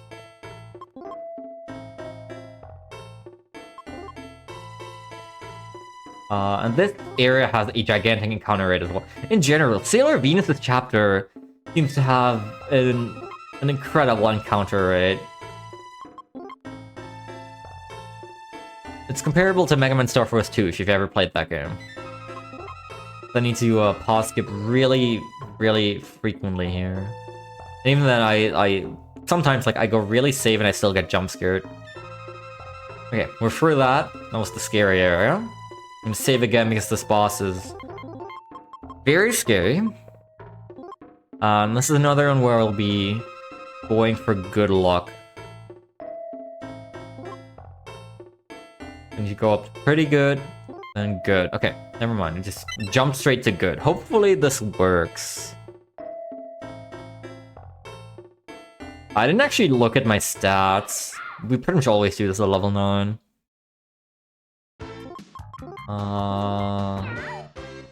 Okay, that's not too bad. Pretty low damage. I'm probably gonna need 4 Venus Wing Chain Swords on average. 120 is actually not bad, but we're still gonna need 4. I can do 1 more and then I need to heal. Toxic Mist does connect. Should be fine though if I just it's Life Water. I don't think I actually need to heal the poison. Cologne?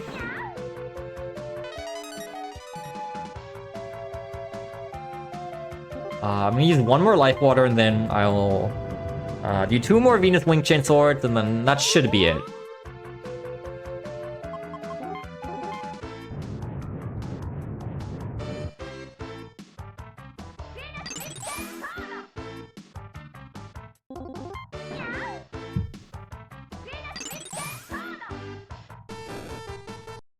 Very nice, okay.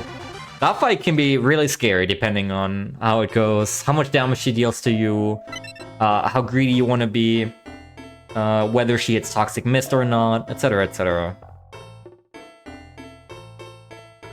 So far this is going very well though.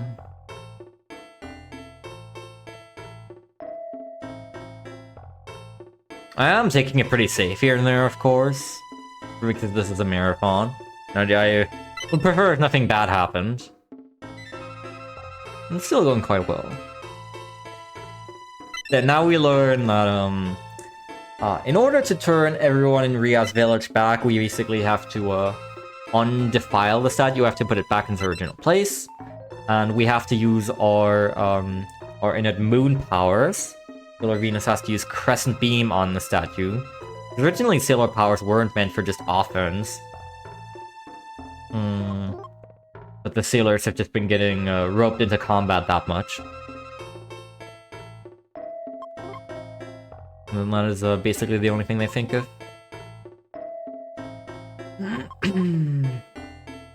I'm at full HP actually. I should still be poisoned. Now that I think about it, I need to heal that. Yeah, he's an all cure. I am at full HP, that's good. I do need to be at full HP for the next fight.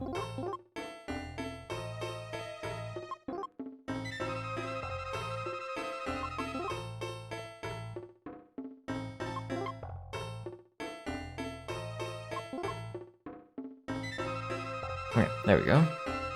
Very nice. We didn't get any encounters in the Hell Temple. Now we just need to pause skip all the way back to the original village. It's harder than you might think, because the passageways are really narrow for like the triple speed walking. And the encounter rate is really high here.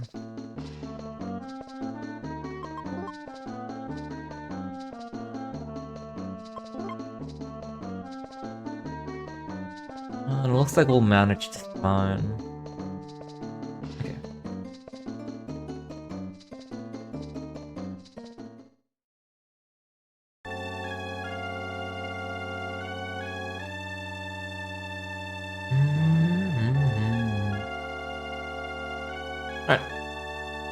unfortunately, Ishtar is back for another round.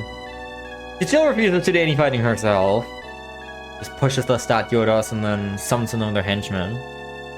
This fight can be a little dicey depending on how it goes, but shouldn't be a problem. Maybe I'll need to heal at worst.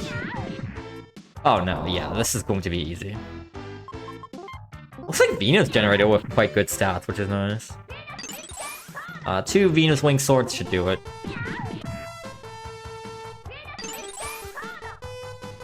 One of the rare non-boss encounters that we actually use a Manicure for. The alternative would be using a Cologne to heal up instead.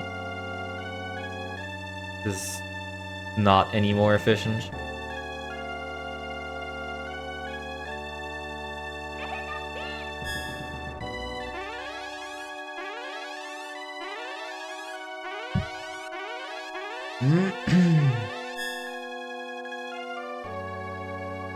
And so we purify the statue using Crescent Beam.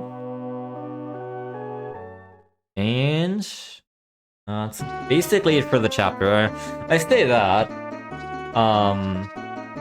We've done basically everything of relevance, everything that's difficult. Most of what's left here is cutscenes now.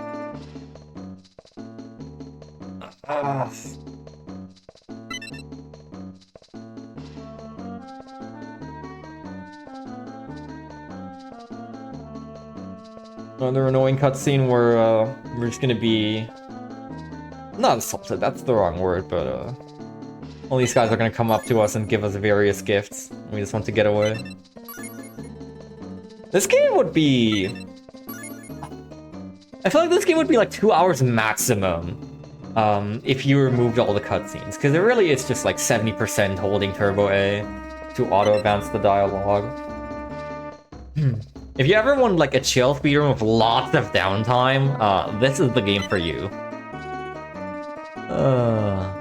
There's really so much more to this game casually than in the speedrun as well, with all the secret double and triple texts, and then you can collect secret puzzle pieces, and then eventually they turn into a full-on painting of all 10 Sailor Guardians. And if you complete it, then at the very end of the game, right before the final battle, you can get a pretty busted accessory. I think. I don't actually remember what it does exactly. It's been a while. But it's definitely worth doing. There's only like, you get puzzle pieces that drops from enemies. Then there's like a couple of hidden ones, like 6 across the game or something. In the various solo chapters you have to collect. And then you can easily like across the average casual playthrough, you'll easily defeat enough enemies to get the special rewards at the end. Oh, okay, sure.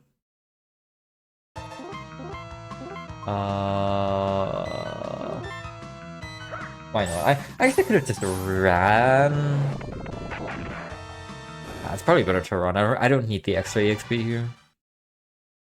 Yeah, I just took a couple steps outside the village and I got an encounter. Sometimes it can be pretty ferocious.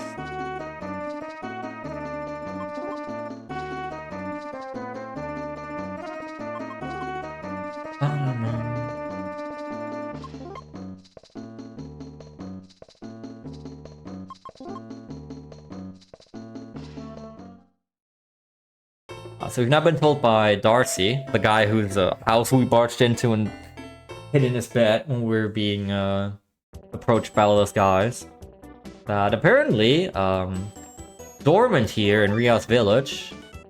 So we gotta equip Pass TR and bracelet. Has been the Arc of Venus, the Arc of Sailor Venus. Apparently this was hers in a past life, and she's also getting a lot of nostalgic flashbacks. Even though she's never been here before. Past life stuff and reincarnation is like a big thing. It's... The lore of Sailor Moon is... if you really look at it, it's not only very complicated, but it's also very wildly inconsistent across several sources, and sometimes across like The 90s anime like conflicts itself in a lot of ways. The writing's not very consistent, and it's a bit of a mess sometimes. Especially when you consider a lot of the happenings in Season 5 and then Sailor Moon Cosmos. This is Ishtar. That was Ishtar.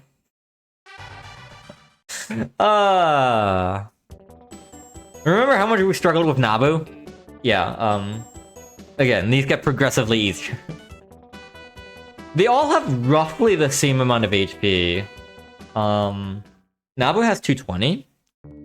And it's still the hardest by far. Sailor Mercury is not really an offense type guardian. Neural has 300, Ishtar has 300, and then Marduk has the most, but Jupiter is, and this is also something that's very realistic, one of the strongest soldiers.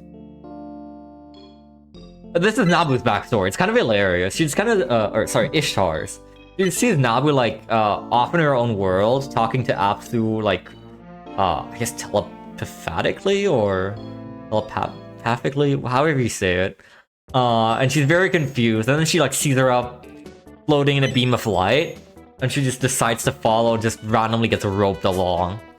She's just here. She's just here for the ride, basically. Funny thing they also did add to the translation patch here is something that's very commonly used is like Minako trying to use common phrases and sayings and getting them wrong. They built in 2 of those here, and then one that she actually gets correct.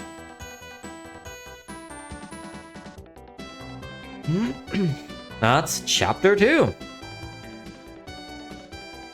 Moving on to chapter 3.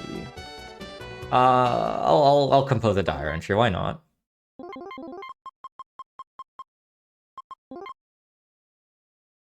Hey, chapter 3. Chibiusa is looking for the rose crystal. You were able to see right there in the menu. She's still at level 1. This is the one guardian in this game we have not done any fighting with yet. And so, much like in chapter 1, they built in what is basically an EXP bag encounter for her here, that she can incredibly trivially always beat no matter the stats she generates with, and that gives her like 5 or 6 level ups so that she's prepared to actually join the others. So Chibiusa and her friend Momo from school are looking for the Rose Crystal and are breaking into Mugen Academy, but they get locked in. And worse yet, Ansher and Sin are here, and they intend to capture her. Now, Sin really wants to just kill her, so she doesn't get in the way anymore, but Ansher is... well, Ansher is in love with Chibiusa, and doesn't want to hurt her, and it ends up creating a very interesting dynamic in this chapter. A lot of back and forth, and then Sin gets angry because eventually Ansher will save Chibiusa. Teleport away to a distant place when they've almost had her. Chibiusa is Usagi's daughter from the future. She's from 30th century Crystal Tokyo. And the reason that she's here is that she loves to travel back in time to join the other Guardians. She first appeared about the midway point of Season 2. It's a very funny scene. You might have seen it. She just drops down out of the sky on Usagi and Mamoru. And then just points a gun at Usagi and asks her to hand over the silver crystal. It is very funny. The reason that she's called Chibiusa is in incredible vainness, I assume. Usagi just called her child Usagi as well. Like, technically her actual name is Usagi, but having 2 of those around would be very confusing. So everyone just starts calling her Chibiusa shortly after her introduction.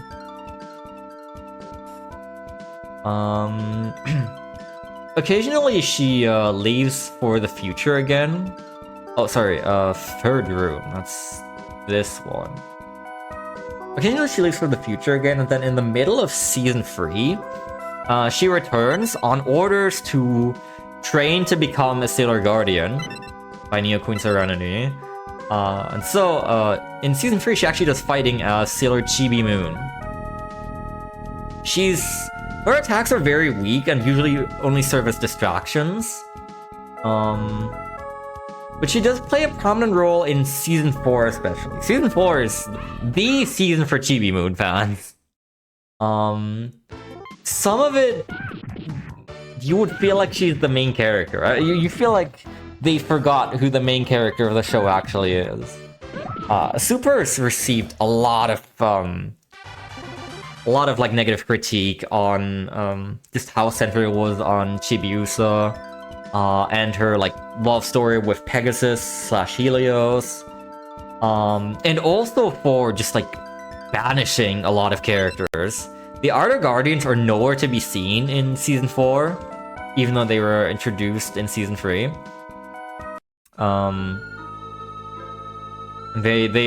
People loved them. And even though Sailor Pluto is very close to Chibiusa, she's also nowhere to be seen. So it's basically just a season that focuses on Chibiusa, Sailor Moon, and the other inner guardians. Sorry, what? Oh, it's this room. I was going into the wrong room. And it also does away with a lot of like older characters like Naoru and Umino, Sailor Moon's older friends, and a lot of other like recurring minor characters, which is very unfortunate. But what's very funny about that is, I think towards the end of the season they realized that what they were doing didn't really catch on. And so, with the start of season 5, they basically immediately did a heel turn on everything. They sent Chibiusa back to the future, and like the eye catch for the first episode of season 5 was just, oh my god, Uranus and Neptune are back! No way! What's going on? And then like within an episode or two, Uranus, Neptune, Pluto, and Saturn are back for the so-called Nehelenia arc. It's very fun. Like, you have the climactic battle of, well, climactic, I have opinions on it, but you have the final battle of season 4, and then it cuts away and it's like, next time on Sailor Stars, oh my god, everything is different again, Uranus and Neptune are here, Chibimon goes to the future. Like, the frame 1 gigantic turnaround is very funny to me.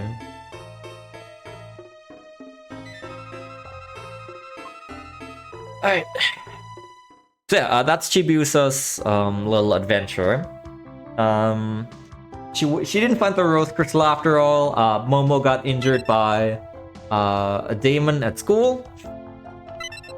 And then she took her to the sick room with Anshar, and just when Sin had her basically captive and was about to dispose of her, Anshar wanted to protect her, and then her silver crystal from the future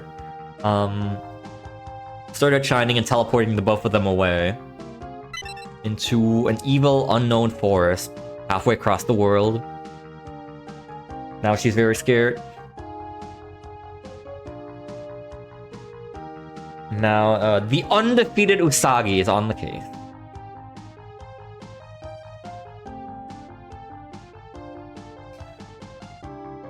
Before we can do anything, we need to go shopping again, because we have been using up a lot of our resources across the solo chapters. So, we're gonna buy right here. We're going to buy 5 all cures, 11 life syrup, and a lot of manicures.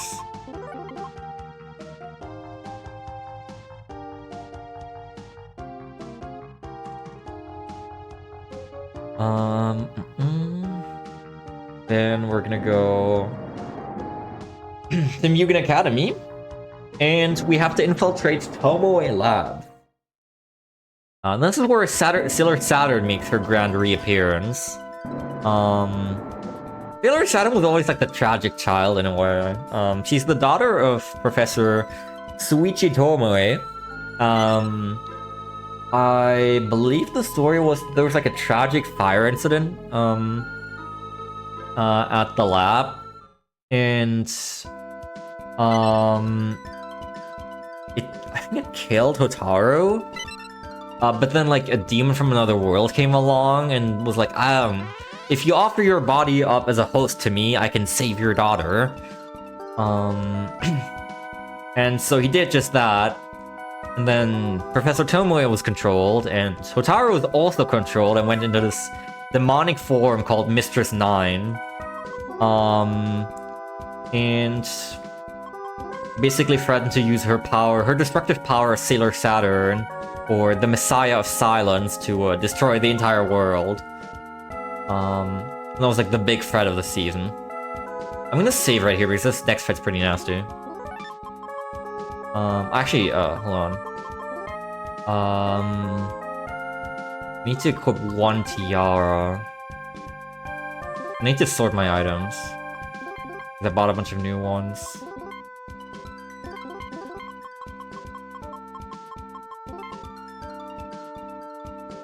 So the next fight is... These next two fights are very scary. There's a gauntlet of 2 fights here. I'm gonna step here for good luck again. Not pretty bad. I would prefer not to have pretty bad.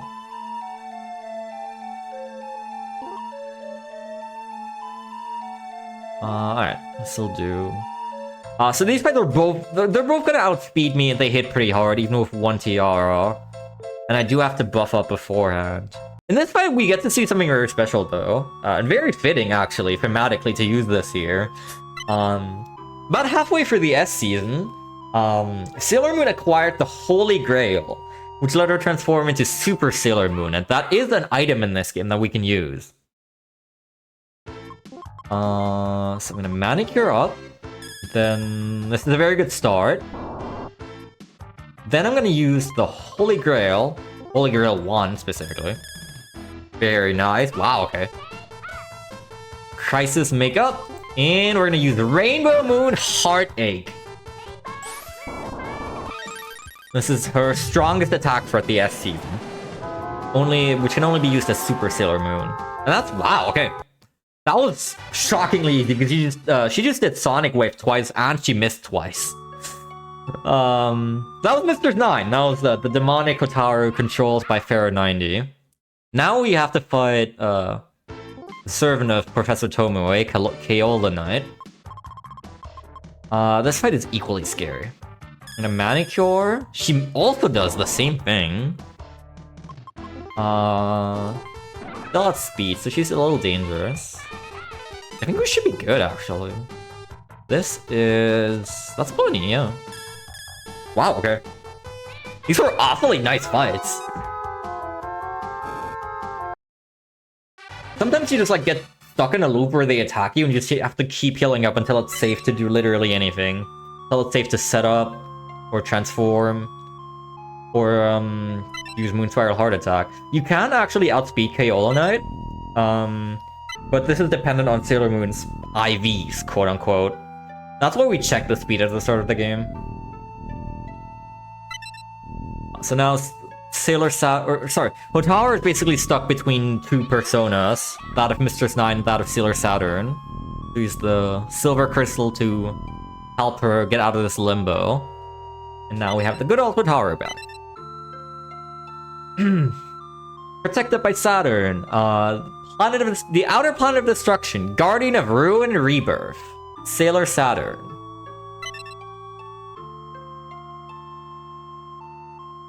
Canonically, the absolute like most destructive Sailor Guardian. But if she, in canon, if she uses her attacks, then that comes at the cost of her dying. We're gonna equip her 2 tiaras, 1 anklet. She's not nearly as powerful in this game, but also she doesn't die on using her power, so I'd say that's a pretty good trade-off. So now for the first time in quite a while, we have 2 party members. My goodness. What that means is that since Saturn is a bit faster than Moon, We can have Moon use Moon Spiral Heart Attack, while Sailor Saturn manicures her, so we get the attack boost off instantly without needing to waste a turn. It's gonna be a free hit KO. That's fine. This guy has 1000 HP. This is the big bat that was controlling Professor Tomori in the anime. This fight is mainly here to give Sailor Saturn some much needed XP.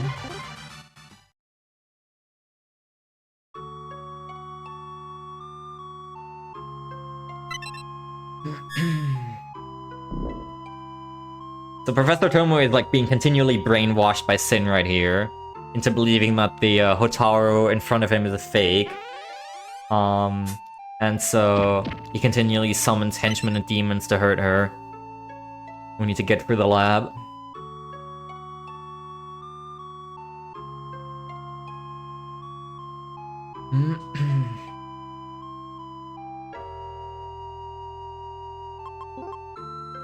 I said Sailor Saturn was like the tragic child, which is, what I mean by that is like, you know, at first, everyone's like really afraid of her about bringing down the Silence when she's mind controlled. They call her the Messiah of Silence. And Uranus, Neptune, and Pluto, like, all don't want anything to do with her. And they have to try, or they want to try and stop her awakening at all costs. And then after the final battle in S, in the 3rd season, she basically gets another chance because, like, she's reborn and reincarnated as just Hotaru Tomoe without any of her tragic past. She'll eventually awaken as Sailor Saturn, but she's given the chance to, like, live a normal life and make friends until then.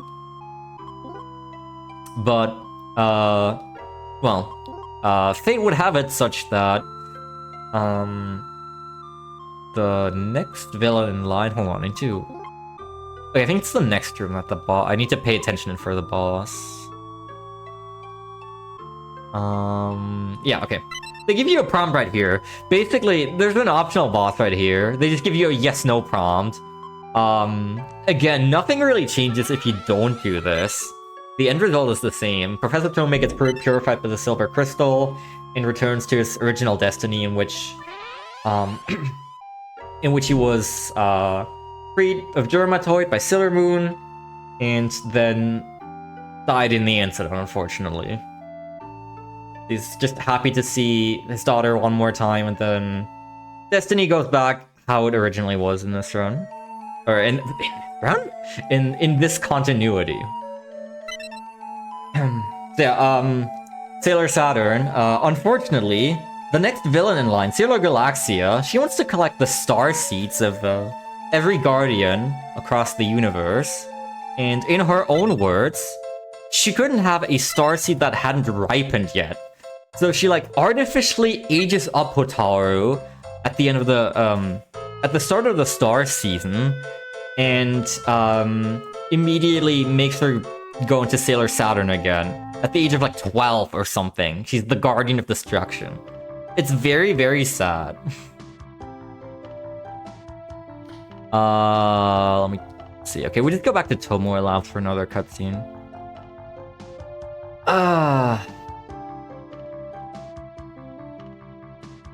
Hello. Thank you for the good luck.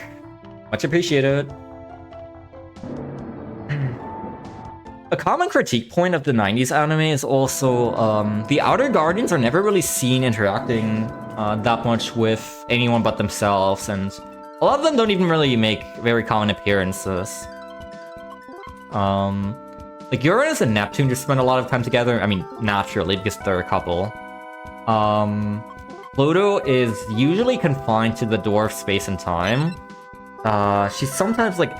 Uranus and Neptune and Pluto take on a very interesting, like, parental role for the reincarnated Hotaru in the S and Star season, which is very interesting.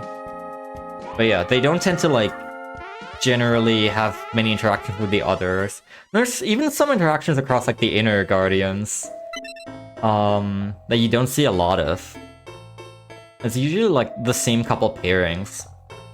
Makoto fights with Minako a lot. And then there's like the original trio of Moon, Mars, Mercury. But there's some really unexplored pairings. At the start of the Stars arc, they had the so-called Nehelenia arc, where there are some interesting pairings there. Nehelenia like separate each of the Guardians.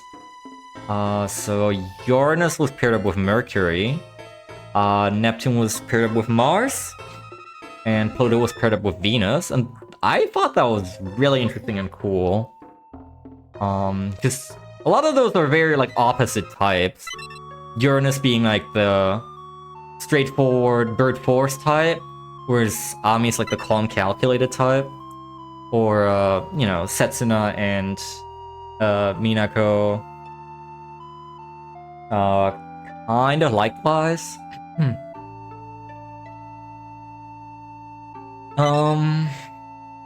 Wait, unfortunately we didn't get to see too much of that. So now, we've reunited with Uranus and Neptune, who are awaiting us at Tomoe Labs, telling us that they sensed Chibiusa's energy in this place, because her silver crystal, when she teleported like, herself and Anshar to this forest, gave off a lot of energy. So we used Sailor Teleport, which is a move that they have in the anime, to get here. And now we are finally a party of 5 again. My goodness, it has been a hot minute. Okay, I'm gonna need to do a lot of menuing here. So Saturn wants the Ruin TR and the Amulet. Sailor Moon wants 2 tiaras for defense, because she's no longer gonna be our damage dealer now. And Chibi Moon wants 2 anklets and a tiara. Then formation. We swap Moon and Saturn. We swap Moon and Neptune. We swap Neptune and Chibi Moon. And we swap Chibi Moon and Uranus.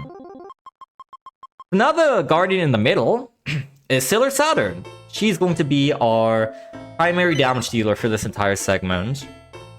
She has one of the highest base attack stats. And her strongest move, Death Reborn Revolution, happens to be, you know, not only her strongest move, but also a spread move, which is very nice. That's actually not going to matter too much, but Death Reborn Revolution is very nice and strong. We're at the North Pole now, which is somehow located in the worst case. At the North Pole, if you'll remember, that is where Season 1 ends. This is the hideout of the Dark Kingdom. And so now we're gonna have a little flashback and fight the DD girls from the end of Season 1. These fights are very annoying. Give me 1 second. Life Syrup Saturn, Manicure Saturn, Death Reborn, Defend.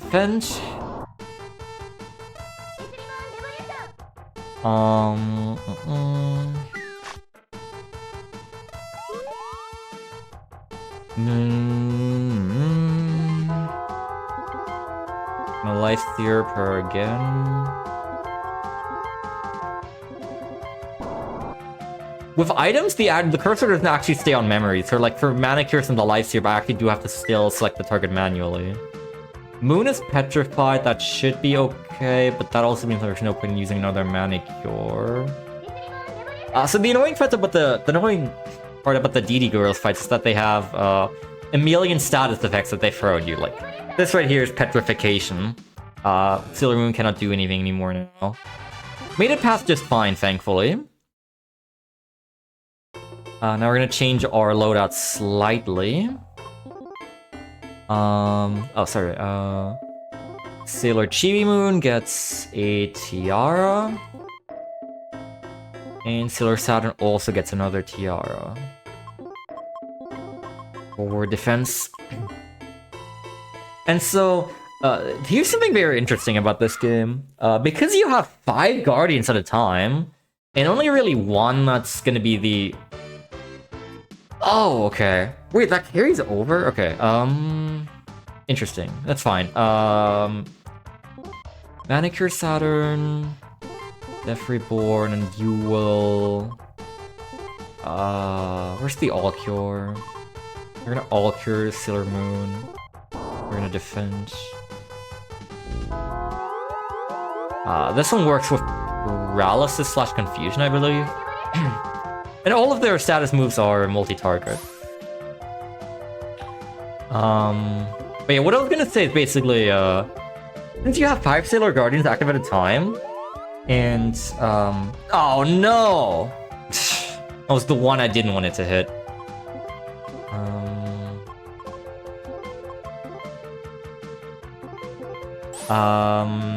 Only one of them really needs to attack.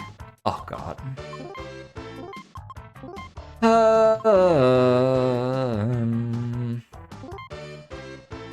What do I do?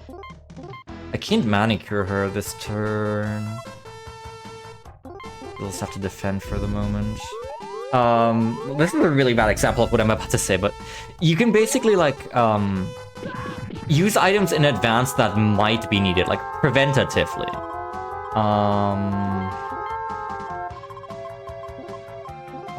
In the last fight, because it usually more commonly causes problems there, I was, like, already in advance using life syrups in case Saturn died, and, like, manicures, and all cures in case she got confused.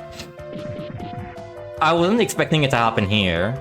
My notes, like, I'm reading off of my notes here. But that's a strat that we commonly apply. And if you don't apply it, then, well, the enemy just still happens to target the single guardian that you, require for the fight.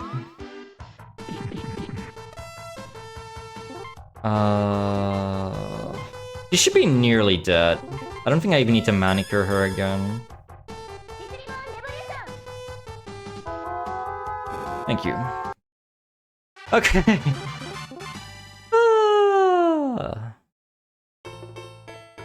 Next one. I guess I'm just gonna have Moon on all cure duty. We don't actually have too many of them. I like to be a little cautious, but... yeah. You can see now why these fights are problematic.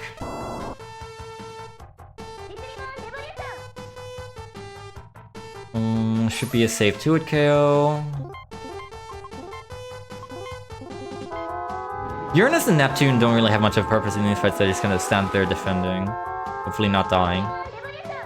Saturn does not level up from this battle, so I need to heal her manually. Every Guardian that levels up, like, whenever you level up in this game, you also get an automatic health refill, which is very nice for routing. Sure. Over the box lunch. Then, next one... There's another one where we're gonna use a life syrup on Saturn with Moon. Just in case something awful happens.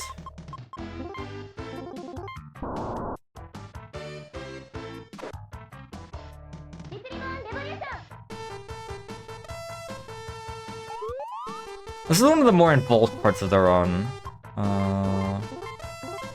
Actually, I have to focus here a little.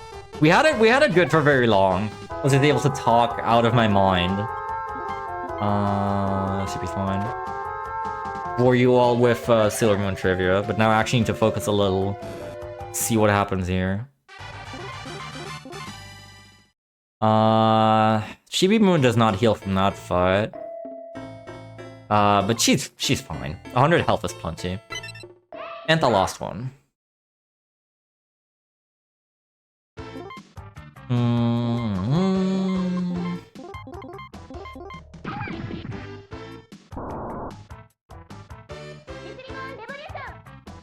This one should be fine. I don't think this one actually has any status moves, so... Oh, never mind, she does. Of course she does. Okay, don't hit Saturn.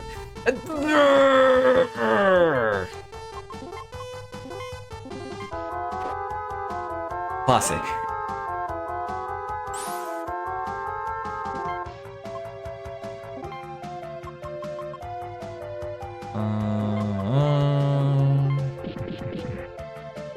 That should do it. My notes only tell me to, like, preventatively use all cures for some of these fights and life syrups.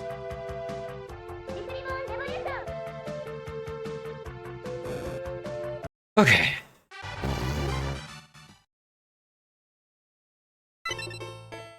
So that was the DD girls. If you remember the end of the first season, across the 5 DD girls fights, each of the inner guardians basically went kaput.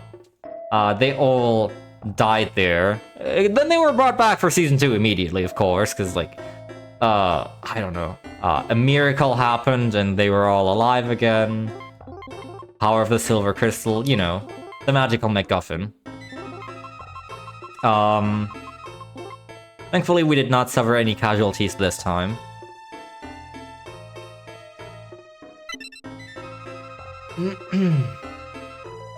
I'll never be mature enough to read or listen to Uranus as a planet.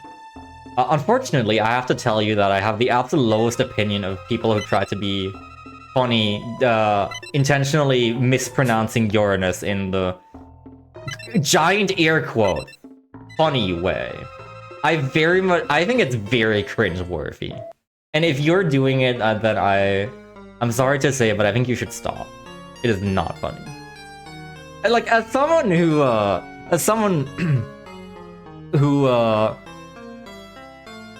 who's like now very deep into Sailor Moon, I just despise people doing that for the funnies. Okay. Here's Queen Beryl. The big bad of the first season. Strat is going to be about the same as the previous fights. I think Beryl doesn't have any status moves, so I think we should be fine just doing this. She also doesn't have a lot of health. Well, I say that when she has over 2000 HP, but as you can see, at this point we're dealing like loads more damage than we used to. Like, the bosses in the solo chapters had like about 300 each, and now we two-shot Queen Beryl with 2000.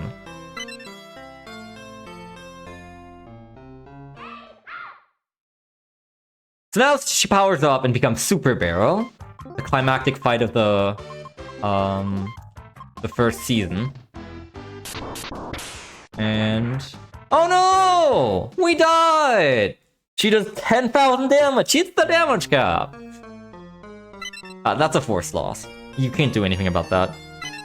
I defended with everyone and I still took 10,000 damage. I think that even if you like use cheats to deplete her HP to 0, because I think she's invincible, the game still treats us as if you'd lost, so... Now we use the power of the Silver Crystal of the present and the future on her, and now she actually takes damage. Same strat as ever. She does have a status move. Okay. Been having awful luck with those today.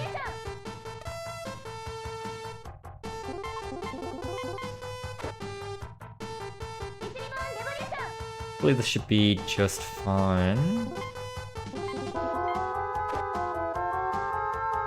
I'm gonna need to heal Sailor Saturn with Chibi Moon. The reason that Chibi Moon is very good in combat, or very nice to have around, is Chibi Moon is enormously fast. Okay, never mind. She's not faster than Super Beryl, apparently. Okay. That's fine. She should be nearly dead. She should be at like 500 HP. Chibi Moon usually goes first, in any battle. We equipped her with 2 anklets to increase that even further. She's definitely always the first party member to go. And so, she's going to be using like manicures, and other buff items, or like healing items, status cure items, etc, etc. That's why she's very nice to have around. She's easily the fastest of the bunch. And that's chapter 4. Now we go around looking for the Rose Crystal, and when we find it, Antra is gonna heal turn on us, the boy that we dragged into this cave, and the one that saved Chibiusa initially. He's gonna heal turn on us for his sister Sin. He's gonna take the Rose Crystal from us. Because if the Rose Crystal was in our hands, then Tuxedo Mask would get all better, and that's a big no-no for them.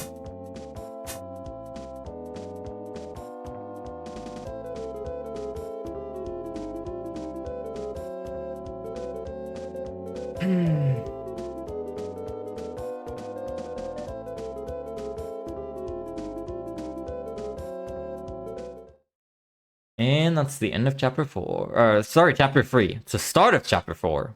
I'll save, why not? Not too much of a reason to, but why not? Actually, yeah, this is really redundant because I'm gonna actually save in just a moment. Well, it's gonna be a while of cutscenes before anything happens. But as soon as we regain control, I'm gonna save. Because there's a scary-ish boss coming up. Not really. But some status effects can also be nasty there.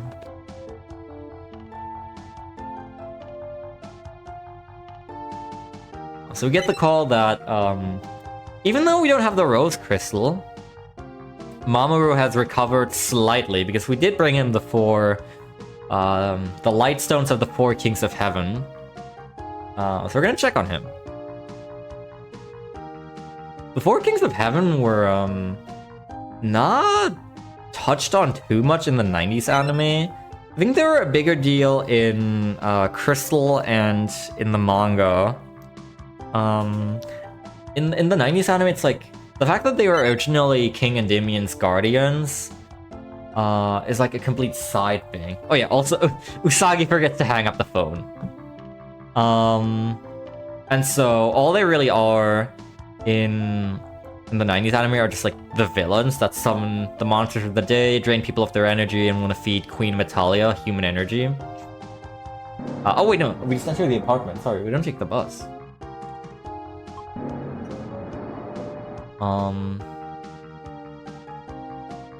But yeah, they were formerly the King's Guard. They're obviously all named after stones and minerals. That's a very common thing in Sailor Moon in general. There's a lot of like minor villains, or even some good characters, some allies, just named after gemstones or like minor planets. You have in season 4 very prominently.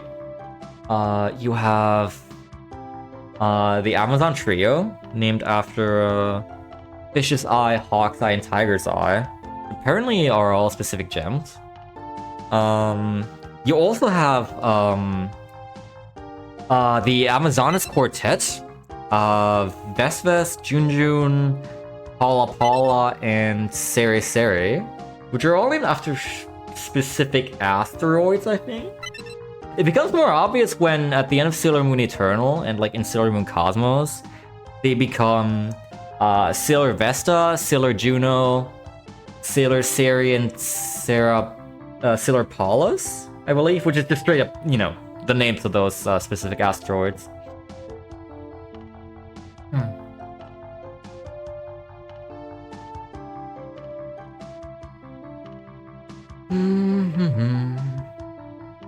So now, Destiny is currently being altered.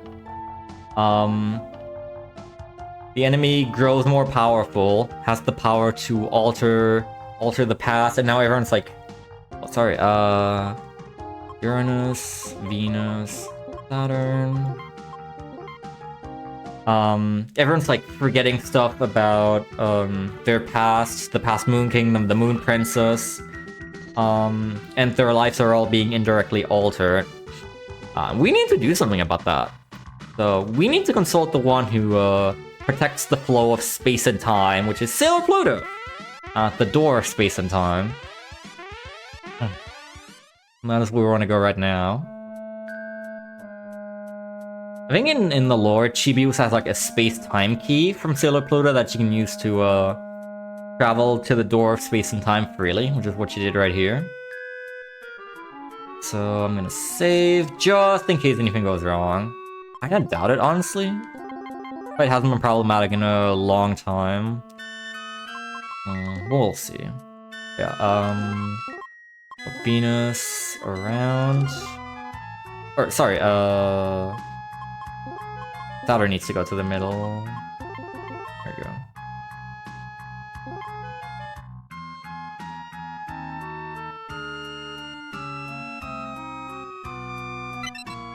This scene is very interesting. You have this, spoilers, fake Sailor Pluto right here. And the way that she gets outed as a fake is she addresses Chibiusa as Princess, as opposed to Small Lady. which is what Pluto, or as Chibiusa calls her, Pooh, would always use for her. Chibiusa is like the closest person to Sailor Pluto, because, you know, Chibiusa lives in the future and by the door of space and time, which is where Sailor Pluto is stationed. And so they've already interacted a lot. Now, defense, manicure, Death Reborn, and you just defend. Health might be a little dicey here, but it should be... How much damage do we do? Oh, that's plenty. Yeah, we can kill this turn. This Nurgle only has 1,500 HP, so that's, yeah, trivial. Does have status moves, so, you can run into some nasty situations, but in general, not much of a concern. Yeah, Setsuna / Sailor Pluto always addresses Chibiusa as small lady without fail. And that is basically how she got found out here.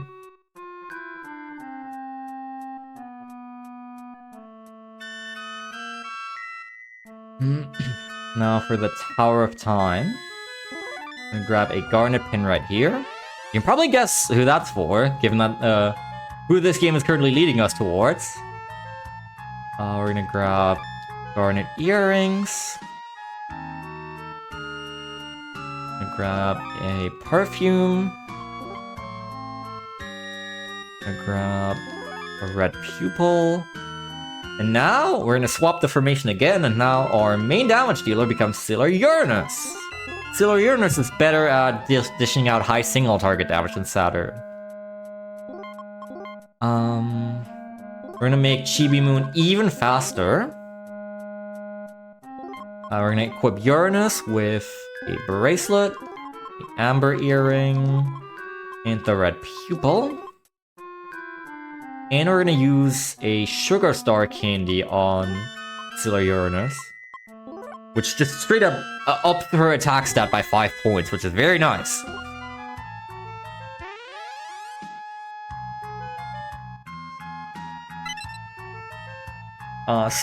To demonstrate the power of Uranus, to demonstrate the power of space lesbians, this fight right here is very good. Sailor Pluto is stuck in the time tree, which I think is a thing this game made up. And we have to save her. Let's do just that.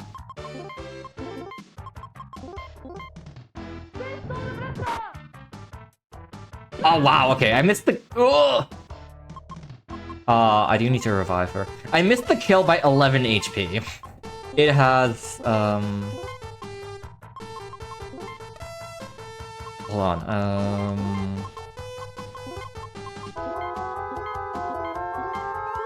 it has 2,500 HP.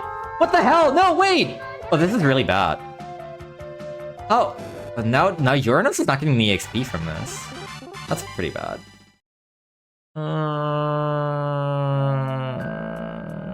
I never expected that the tree would attack Uranus again right after I revive her.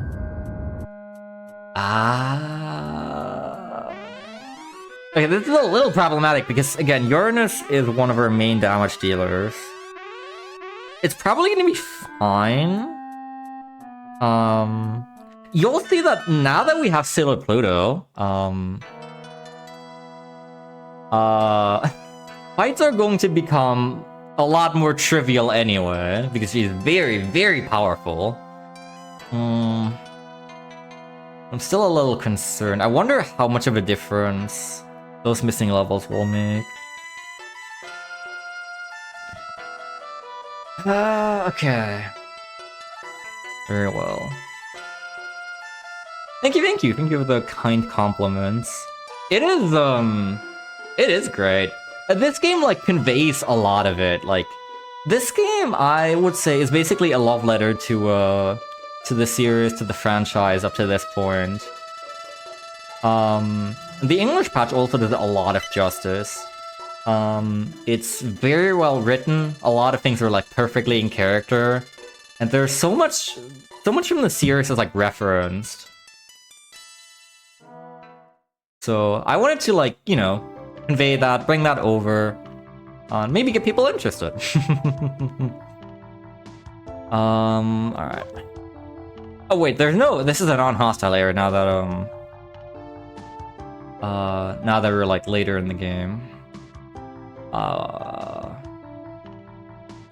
So destiny is being altered, history is being altered, a lot of things are being erased, and so right now we can't even find any information about the moon anymore. So Sagi needs to go to a bookstore and find books about the moon, so we can try and alter everything. We now have Sailor Pluto back on our side, the guardian of space-time, protected by Pluto, the outer planet of the underworld. Guardian of space-time, Sailor Pluto. And she's not actually, I think the only attack she's ever shown to have in the 90s anime is Dead Scream.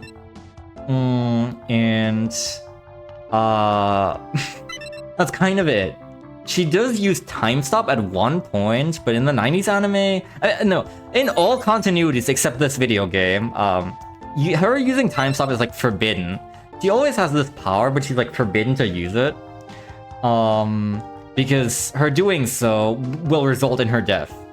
Despite this, she has used it in every continuity to prevent some kind of disaster from happening. She used it in the 90s anime to prevent her Uranus and Neptune dying in a helicopter crash at the end of the season. And she used it in Crystal to prevent disaster from the two silver crystals of the two different eras touching. And then she gets miraculously reincarnated and reborn anyway, and she appears in the later season, so everything's fine. It's, you know, don't worry about it too much. This is on the Super Famicom, specifically. It's an SNES game that only released in Japan, which is why there's an English patch for it.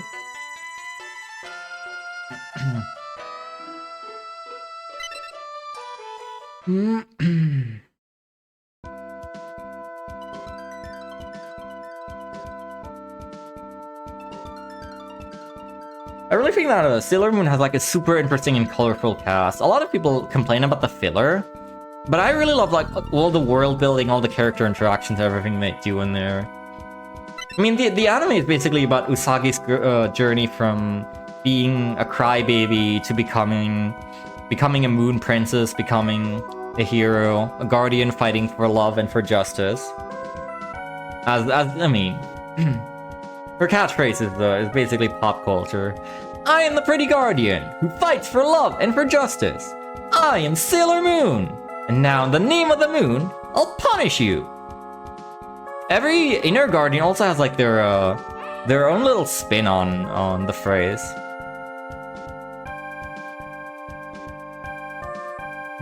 Which I think is very cute. This game is also... This run is perfect for like me lore dumping about Sailor Moon. Because there's not actually a lot of gameplay happening here. For the most part, it's just me holding Turbo A. It's perfect. So now, we're gonna split up again into two teams. This is something that I do commonly, because we have 10 Sailor Guardians, and we can have 5 in our party at once. I'm gonna buy...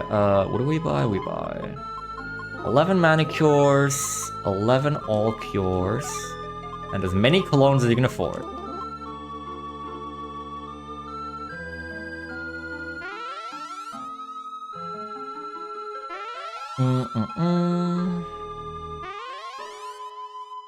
So right before the boss fight here, we're going to equip Pluto with a tiara and her signature gemstone equipment.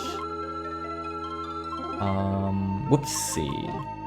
We're gonna exchange the formation. Jupiter swapped with Pluto, Venus with Uranus.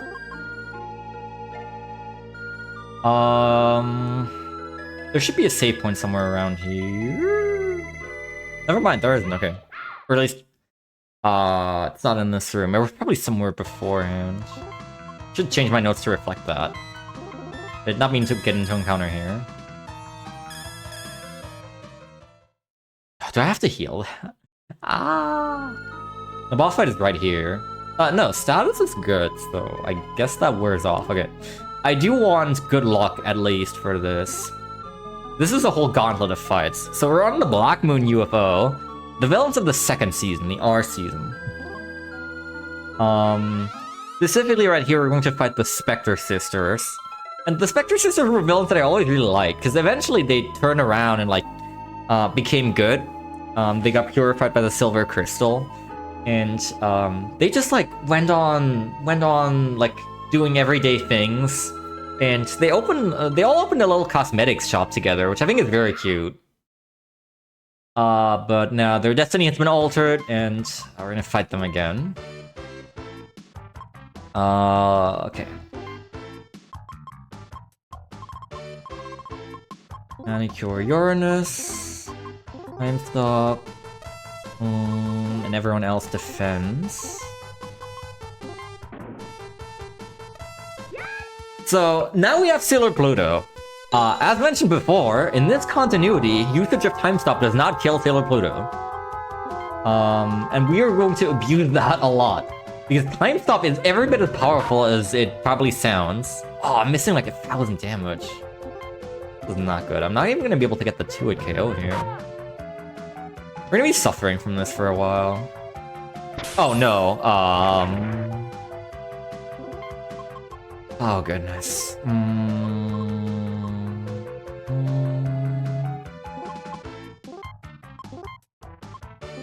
This is fine. This.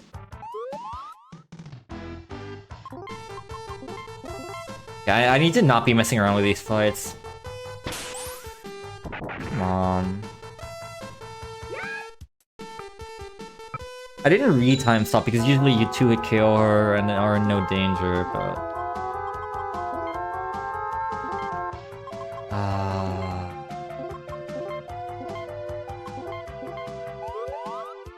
I have to have Uranus alive to gain these levels. That's annoying. Missed the kill by like 400 HP-ish.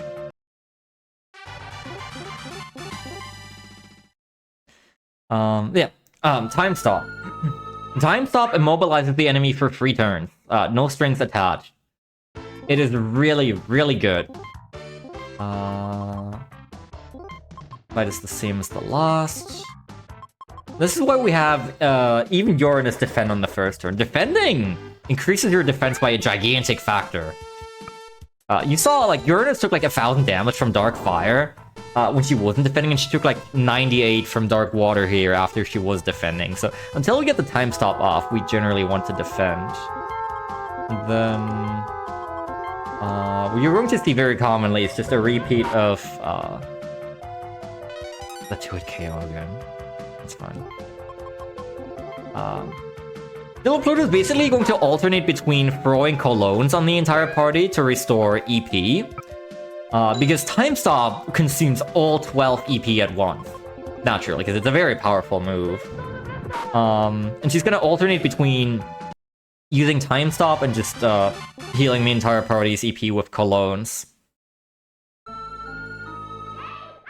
That is going to be like the strat for most fights from now on is like, set up your buffs, set up your Time Stop, and then just repeatedly keep the enemy in place. Now that we have Sailor Pluto, battles get trivial-ish. Oh, something else I need to do. This is now gonna be our first use of Healing Shower. Healing Shower is the link tech between Moon and Venus that I said at the start of the game. And it's an even more potent buff than Manicure. And it also stacks with Manicure. I think it's like 7 or 8 extra attack points. Wait, my cursor's on the wrong thing on Uranus. What am I doing? I want to have her here. There we go. Now we can start autopiloting. Yeah, the 2 buffs stack, and now we're dealing 6,000 damage all of a sudden. And we would be dealing a little more yet. If if Uranus had gained those levels on the time period. I think I'm supposed to deal like 7,000 at this point. That's fine. I can't believe I'm 1,000 damage behind, just missing those levels. But that's just like, again, that's just how much these single stat points matter in this game, how potent they are. Just 1-2 levels can literally mean thousands of damage in the late game.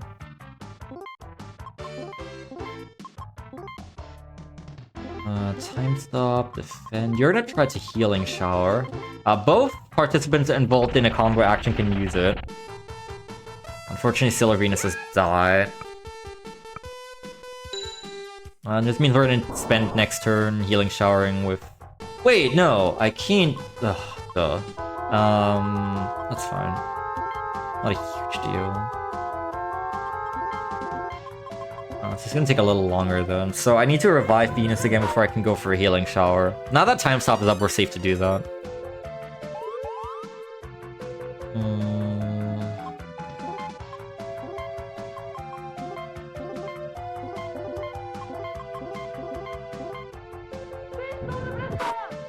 What you want to do for these fights is basically get into a mode where you can autopilot with Turbo A to confirm your actions as fast as possible, since the curse is on memory. And it'll remember, so you wanna like you wanna set up Uranus to attack, Pluto to alternate time stop and Cologne, and then just everyone else defends. And then you just spam those inputs as fast as possible, basically. These are the major underlying strategies here. And that's the 4 Spectre Sisters. We're gonna be bleeding a bunch of time on this, but it's fine. Again, the estimate is fairly generous, so... Like, we can just take an extra turn or two thanks to the time stop, stall, repeat strategy. It's really crazy how they actually just let time stop work on bosses. It never fails, by the way. Time stop displays a damage number next to the enemy sometimes, and sometimes it says miss as well, but that's a lie. Time stop does not miss. It's pretty busted. I think the damage number is actually dealing slight damage, but it has really low like internal attack programmed. So it's usually a 1 or a 2.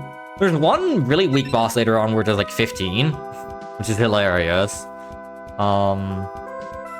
But I think a miss is just basically it's saying that it did 0 damage, but like it still does the time stop effect.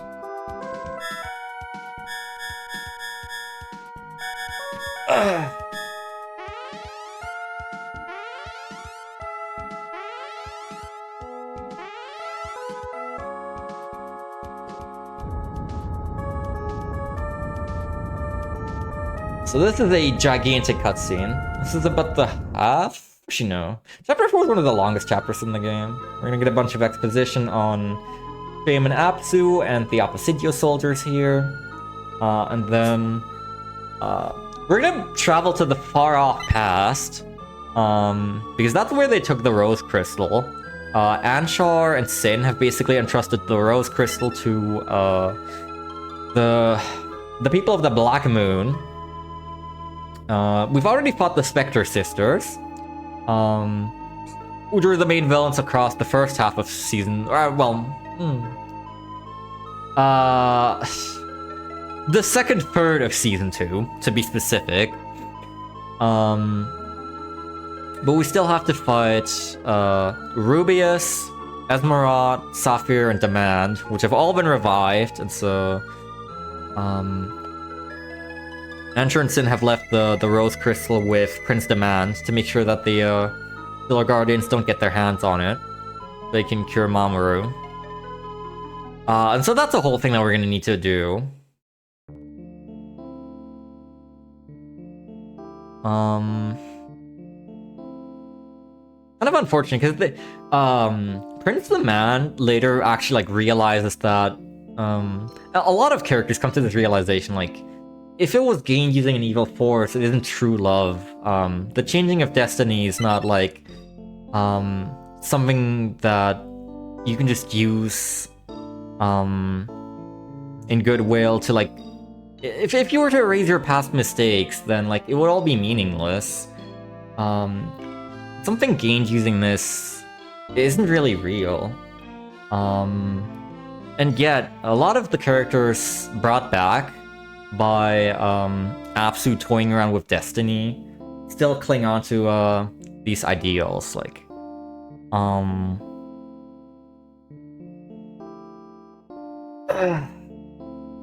we're going to have the entire Black Moon clan back. Rubius is just out to kill the Sailor Guardians. Azamurad is back to get revenge. Prince Demand just wants to get his hands on the princess. And in the final chapter, we are also going to have the villains of the third season back.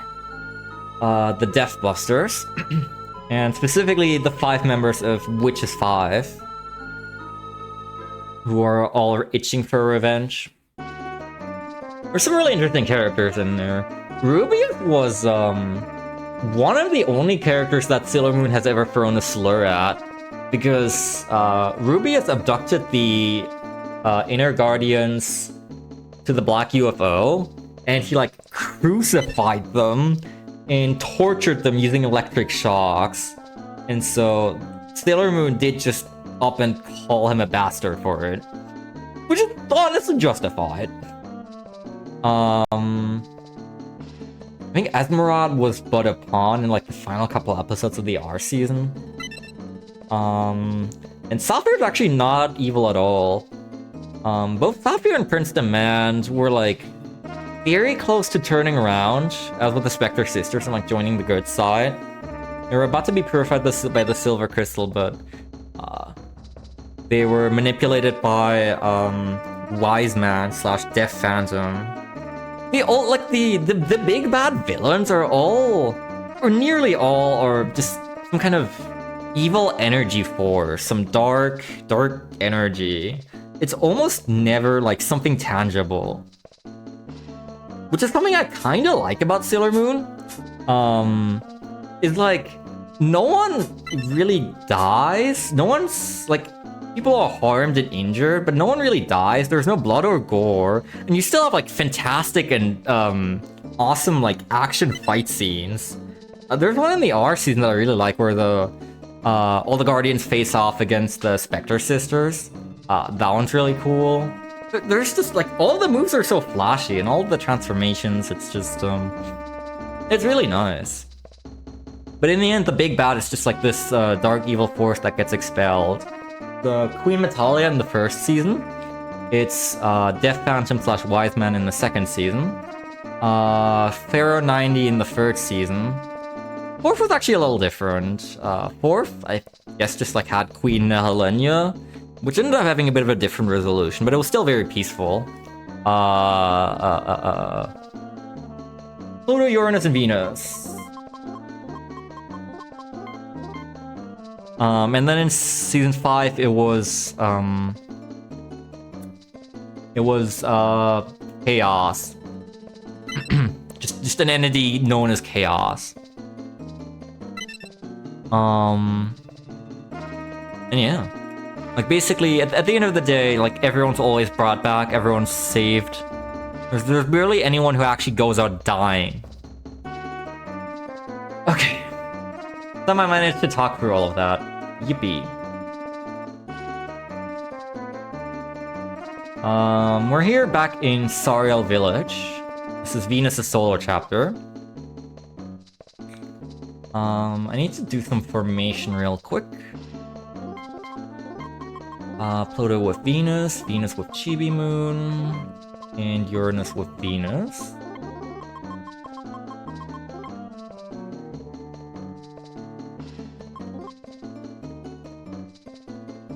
So, we're gonna take the path back to the Arc of Sailor Venus, and we're gonna make a familiar face up here. This is, Crimson Rubius, as previously mentioned, member of the Black Moon clan. Has been brought back from his original destiny. Wants to kill the Sailor Guardians, especially Chibiusa. He refers to her as the Rabbit. She was the primary target for the Black Moon clan back in the second season. She was from the future. She basically escaped to the present. She was being chased by them. Healing shower, time stop, defend. Okay, no one died. That's good. So we're gonna get everything off.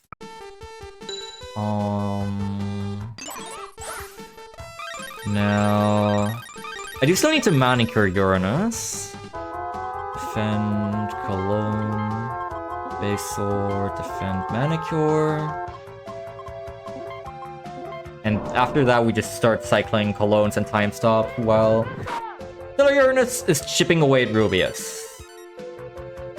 Defend, time stop, base sword, defend. Okay, now I can just hold turbo as soon as it gets to the selection of Pluto.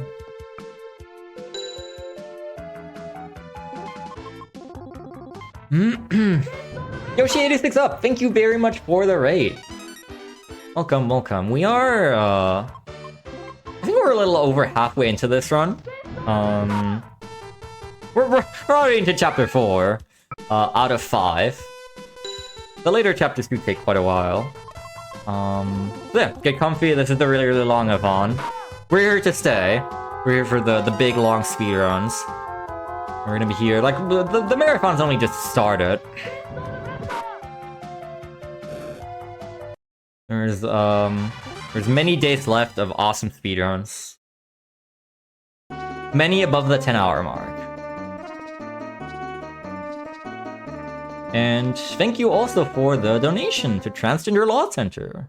We are also supporting an amazing cause here.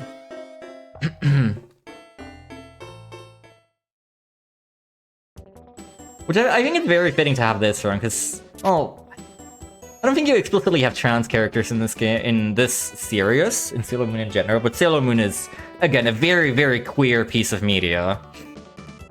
You have gay relationships, lesbian relationships, androgynous people, gender fluid people, all represented. It's very good about, like, representing them too. It's like, it's not a focal point, but it comes up every now and then. It's just like, there's a lot of a good slice of life stuff happening, which I think is really cool. That's another reason why I really like the anime.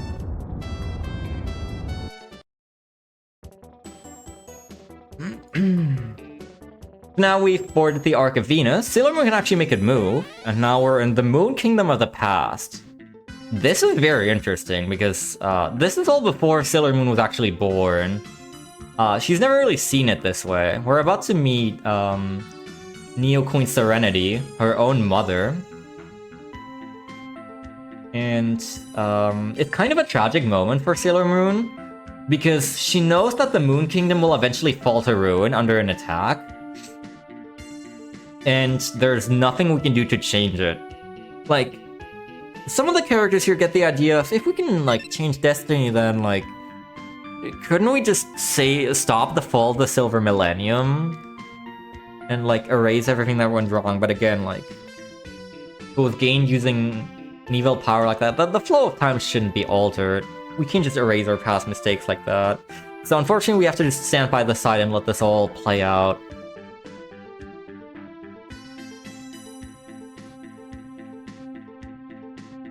Pretty sad story arc. The anime is pretty good. It has its high and low points for sure.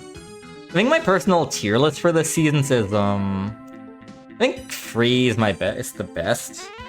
Although actually, it's nearly tied between 3 and 5, I would say. But I think 3 is my favorite. And then it's season 1, then season 2, and then season 4 for me. I really don't like what is basically the Chibiusa season. But I can only highly recommend it. Again, if you want like a slower general pace with more filler and like more world building and interactions, then watch the original 90s anime. If you want a generally like faster paced experience with less filler and more action, then you can watch Sailor Moon Crystal. There's definitely merit to both of them. Again, just the reminder, if you happen to watch the 90s anime, please do so on the new English dub by Viz Media, and not the old Cloverway dub. Because the Cloverway dub had basically none of the queer topics. I've talked about this before.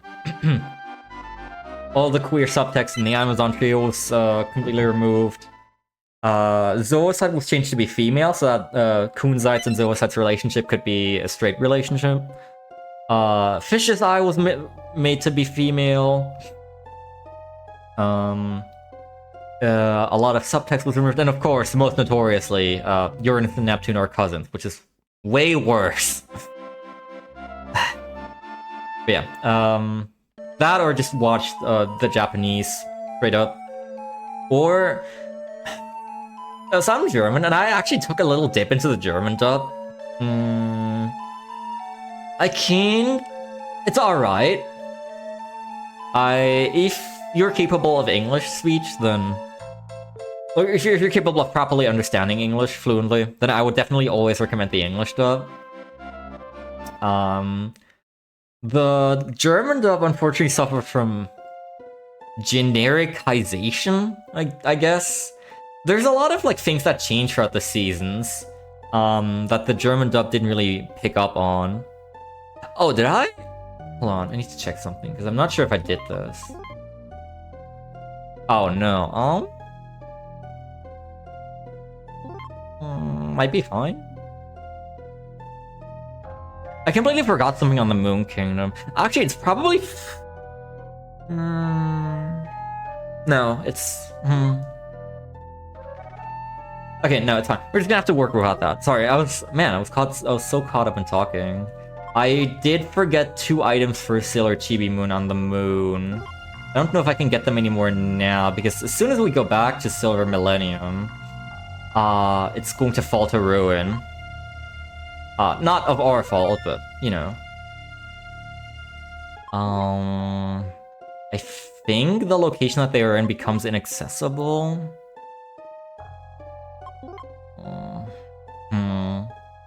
I'll have to see.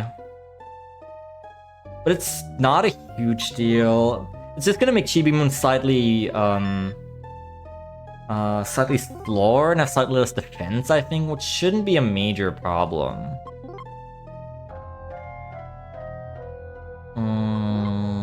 We'll work around it, because again, she's not a damage dealer for us. She's just a fast support character to use items, basically. I'll grab a perfume right here. So yeah, the German dub, like, for instance, all of the attack names, we all know, Mondstein, Flieg und Sieg. That's just, like, famous. That's pop culture, again.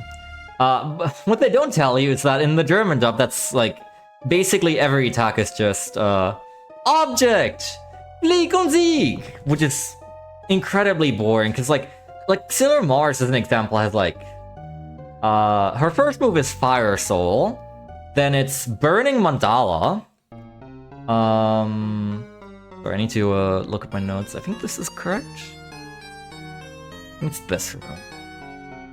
Perfume, and then Cutscene. Then it's Burning Mandala, and then in Season 4, it's Mars Flame Sniper. In the German dub, it would be, in order, Feuerball, Flieg, Feuerringe, Fliegt, and Feuerpfeil, Flieg! Which is just enormously boring. The epitome of boring. And like the transformation phrases, the transformation phrases of the Inner Guardians basically always upgrade when they get like a major power-up or like a new like gadget, like a new boonstick or whatever.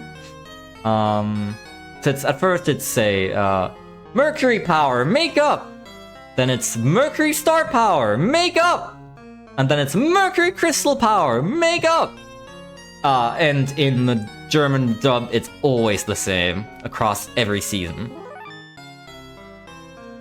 Which is not great, because I think that adds a lot of flavor, and I really like it. I can't speak for any of the other dubs. I've only just dipped my toes into it as well.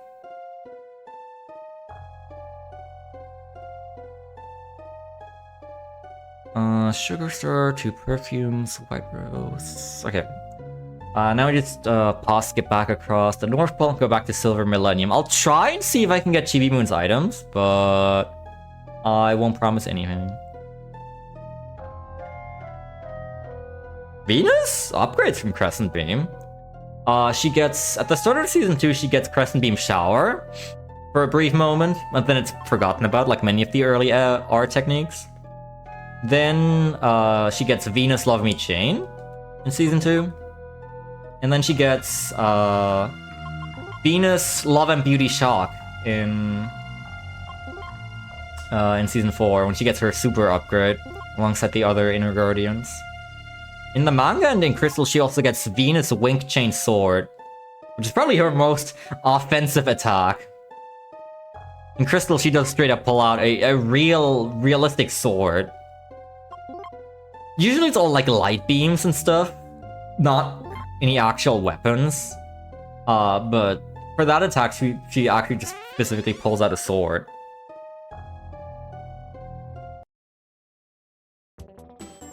Which I don't even appreciate, because I feel like it doesn't fit. The ending of Crystal Season 1 is also... I very much dislike it for that regard, for that, because both Tuxedo Mask and Usagi, Sailor Moon, like, they started fighting because Tuxedo Mask was being brainwashed by Queen Beryl.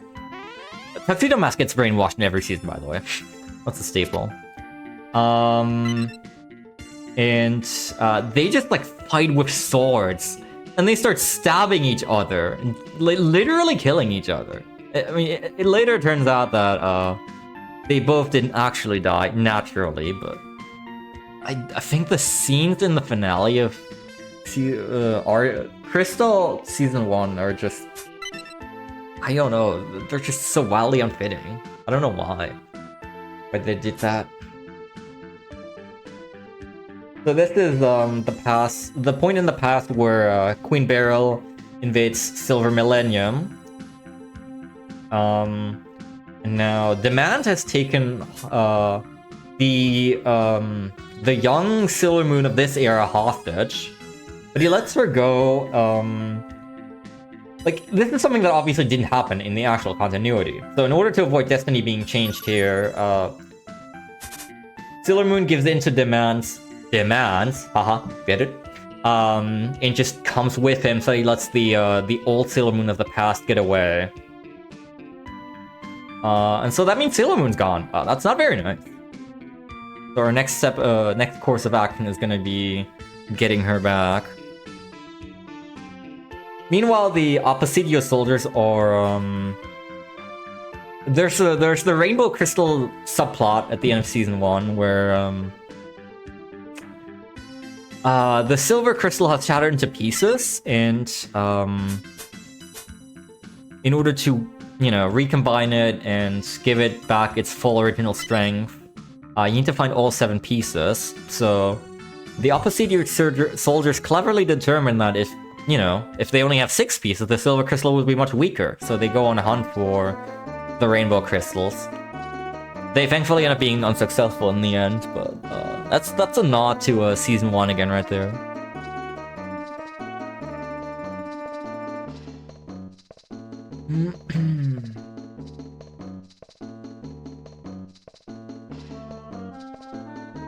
Now, it's gonna be up to Chibi Moon and a team of 4 Guardians to rescue Sailor Moon. We're gonna choose Pluto, Uranus, Venus, and Jupiter.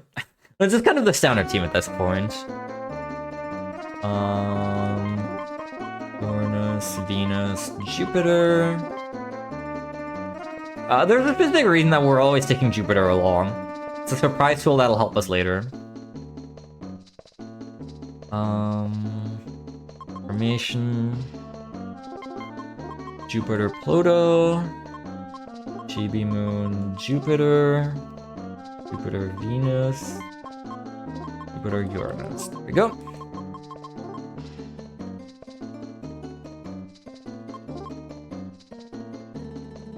Yeah, I mean, the others are just obvious. Like, Uranus is our main damage dealer with Space Sword Blaster. Pluto is there for time stop because that's busted, and Venus is there for healing shower. Although we actually cannot use healing shower at the moment because, again, healing shower is a link tech between Sailor Moon and Sailor Venus, and Sailor Moon is currently not present. Now we're gonna take a little detour. This is Keen's Village. This is the Mercury solo chapter from chapter 2. We're going to go back here for an optional boss. We're actually going to go way out of our way for this. It takes a lot of time to fly back here, go for this area, and then defeat this boss, but it'll be very, very worthwhile. Just trust me on this one. We'll get something for it that'll help us greatly in chapter 5. That'll make it not miserable. Yeah, this is something I'm always saying too. This game feels very modern. It feels very nice to play. You can walk around anywhere at a very, very fast speed. I mean, this part's a bug, but you can basically turn off encounters by just opening the menu regularly. The battle system with the 5 soldiers is super cool, and the various formations you can take. Increase attack and defense. I just really like the dynamic. It feels like it has so much quality of life. It's definitely a recommend if you're into RPGs at all. It's not very painful to grind at all, and it feels very satisfying. This game basically has like an auto grind feature. Where you just walk around a bit and you keep pressing the A button because the cursor's on memory and you can just like spam a spread attack. Alright. Defend, time stop, everyone else defense. Alright. You're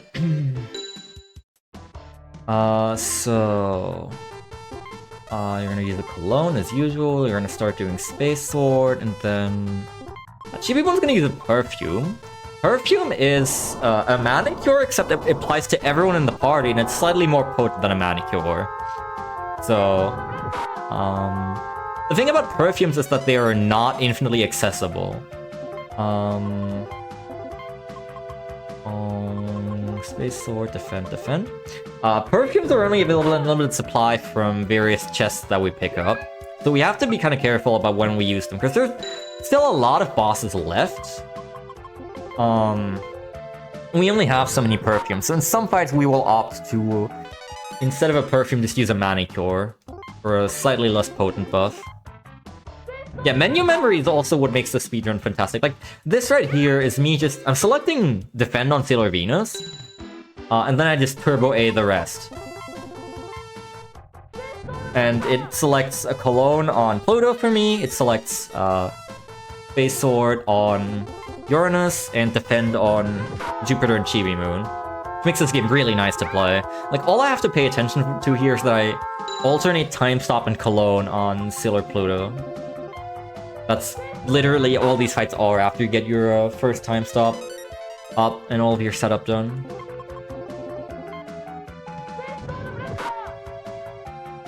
I guess I'll repeat for anyone who wasn't there when I explained this at the start of the run, but... Turbo is allowed in this game, officially on the leaderboard, which is very nice because this game has a lot of dialogue. Mashing all those 4 hours of dialogue would be very painful. And so, it's not just allowed in dialogue, it's also allowed in the menu, so you have really fast selections on some stuff once you get set up. That's actually why we're doing all this formation shuffling, is to have the Senshi in a consistent order. Where we can then start turbo-A-ing the inputs as fast as possible.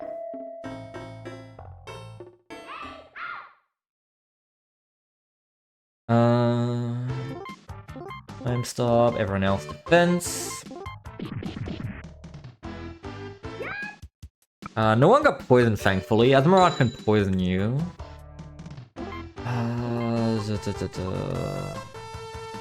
Bench, Cologne, Space Sword, and Perfume.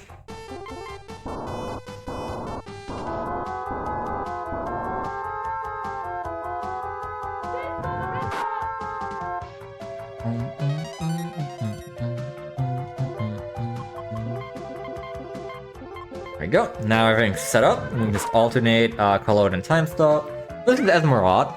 Esmeralda was with the Black Moon clan. One of the major villains of the R season, alongside Rubius and Staffir and Demand. You can tell the naming scheme really easily. The German dub makes Demand very on the nose as well, because they just call him Prince Diamond. And yeah, the dragon that we defeated before was actually a form of hers that she also momentarily used in the anime. One of the very few dragons in video gaming that I dislike, because Esmeralda is just, Esmeralda is a very annoying brat, to say the least. She's basically just here to, kill the Guardians again. She was revived and brought back into this timeline, all she cares about is revenge. Which, to be fair, is true for a lot of the villains that have been brought back.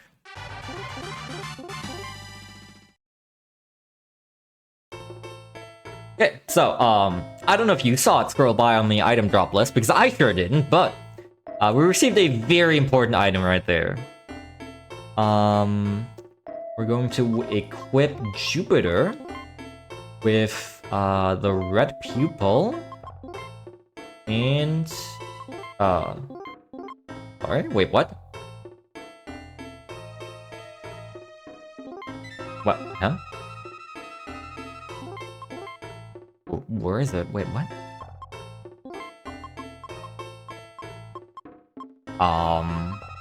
Where did it go?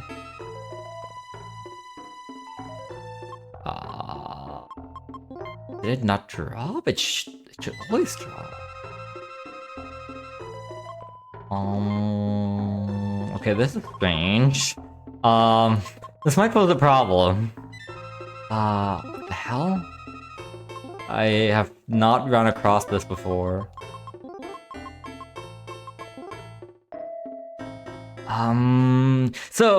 Esmeralda was supposed to drop an item called, the Red Ribbon. And I was supposed to equip it on Stellar Jupiter right there. The Red Ribbon gives the wearer an evade stat of 255, which is enormous. Because that means they basically can't be afflicted by status conditions anymore. And we are going to have to fight the Witches 5 later on in Chapter 5, and they love using status conditions, as did the DD girls previously. And having the Red Ribbon is basically a lifesaver.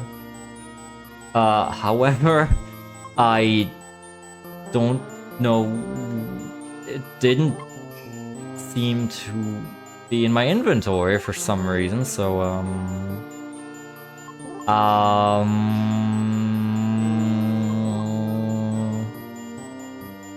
we'll work it out. This one's becoming very scuffed.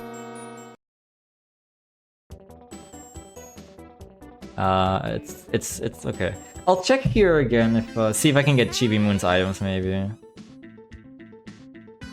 I have to look into why that didn't drop or where it went. Yeah, no, everything's destroyed here. Nothing of the palace is left. Okay, that's fine. It's just gonna mean some more annoying fights in Chapter 5. Yeah, this is Chapter 4 out of 5, and this is also the end of Chapter 4. We're about to begin Chapter 5 in a couple of boss fights. Mercury's is like the start of Chapter 2. It's quite a while ago at this point. This right here is very interesting.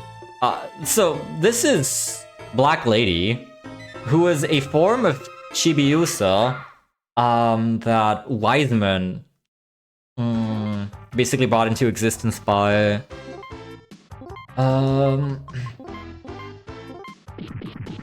bringing like manipulating Chibiusa and then instilling her with dark energy. And she shouldn't be able to exist, you know, at the same time as Chibiusa, but the two are seeing eye to eye right here.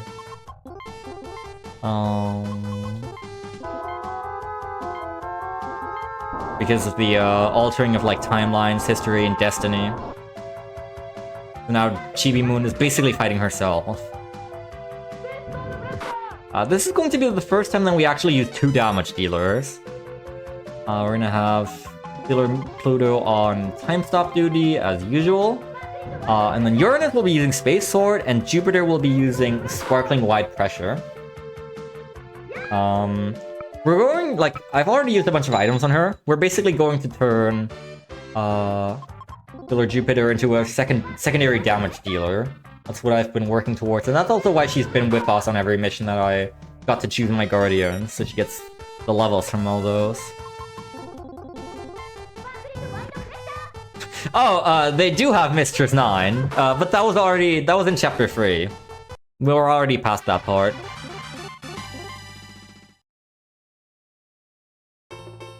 They bring back almost every previous villain.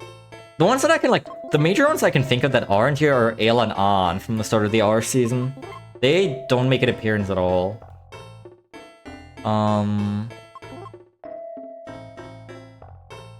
But otherwise, they have, like, the full set. The Dark Kingdom is back, the Black Moon Clan, the Deathbusters. Etc, etc. And then, of course, the new threat, Hell Destiny.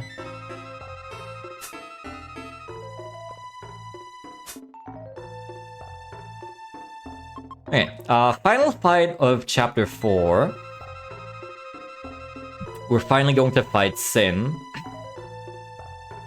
Prince Demand right here is realizing that this isn't really what he wants. We're trying to appeal to him. Revert this changing of destiny. And get him to release Sailor Moon, of course. And Sin gets in the way. No, this is between the 3rd and 4th seasons. Nothing in Season 4 and 5 is in this game. That all hasn't happened yet. That came out after this game was released, I'm pretty sure. There was no Dead Moon Circus, and there's no Sailor Galaxia.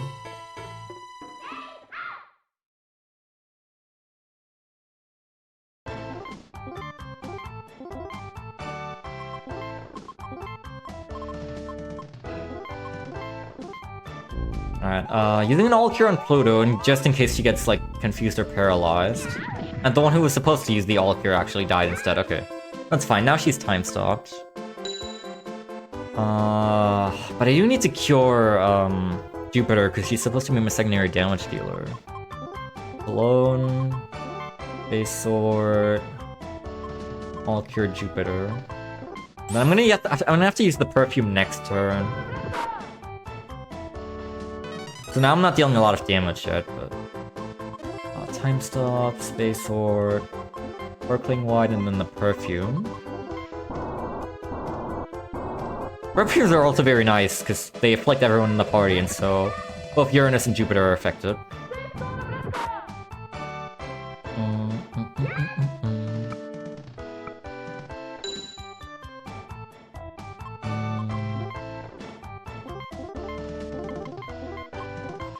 There we go. Now we should be all set up. Saturn's running around because this is actually a plot point at the start of the game. Like, Uranus and Neptune like call you on the phone and say like, "Hey, something's happened to Hotaru. You should go check it out," or like, "You should come here." And Hotaru's all grown up again, even though like after the end of the S season, Hotaru was a baby again. She was just reincarnated freshly. So it's really weird to be, you know, for her to be back properly as an adult. But it's explained with like the changing of history and destiny here. You know, the big plot device that they've been using this entire time. We never get much of an explanation as to how they actually do it. It's just they're magical MacGuffins, I guess.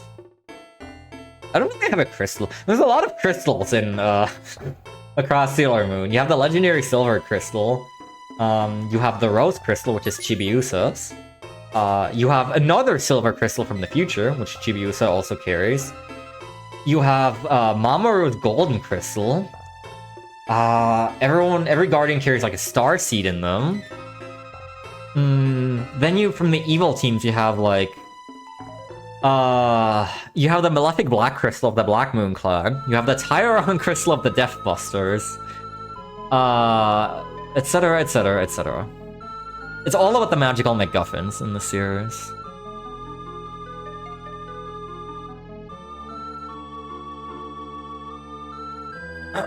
So, Apsu says she can't change Shingo's destiny. Shingo's Usagi's brother. Because Shingo is too close to Sailor Moon. Like, she can't change someone's destiny, or she can still change someone's destiny if they're too close to a holder of the silver crystal, basically. It's like, she cannot directly change the destiny of the Sailor Guardians, and she cannot change the destiny of Usagi's family. But they're still setting him up with this, with Kishar, which is Ansher's little pet wolf fox thingy, luring him into a trap. So we have the Rose Crystal back, because Demand dropped it in the future, in the past, sorry, when he died. We have the Rose Crystal back, and Mamoru is all better.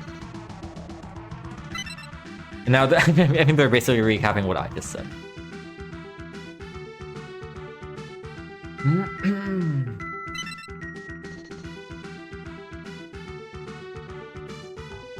Now we're gonna go on to a little adventure. Everyone's basically gonna check on their families and their houses.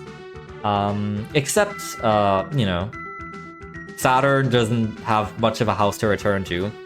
Her father is dead, and the labs are squealing with monsters. And Setsuna is just, you know, he's the guardian of the door of space and time. She kind of lives in between the worlds anyway, without much of a constant home, except I guess like the Crystal Palace in 30th century Tokyo. But she agrees to go with us because she doesn't have much of a physical home to check up on.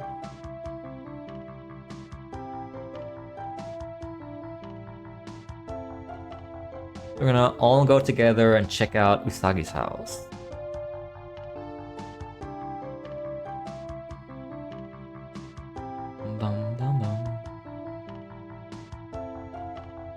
I'm gonna do something very unusual here. I'm gonna go into formation. Pluto with Saturn. Saturn with Chibi Moon. Then Saturn here. Now Pluto's in the middle, and Pluto's receiving the great attack boost. But Pluto's not actually a damage dealer. Pluto is basically exclusively support. So why did I do that? Am I stupid? No. Chibiusa collapses on the floor right here, and she's not part of our party for this fight. So the formation gets shuffled around a bit, and so the actual resulting formation does have Saturn in the middle. But if you just put Saturn in the middle ahead of the battle, then she'll not be in the middle. I don't know who's in the middle, but we want Saturn back for damage dealing because we don't really have anyone else.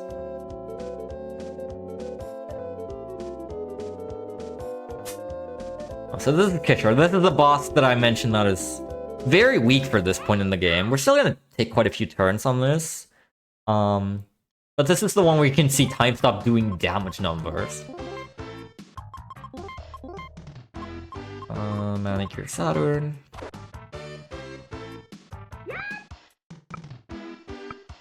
We're gonna time stop it anyway, even though it's not much of a threat.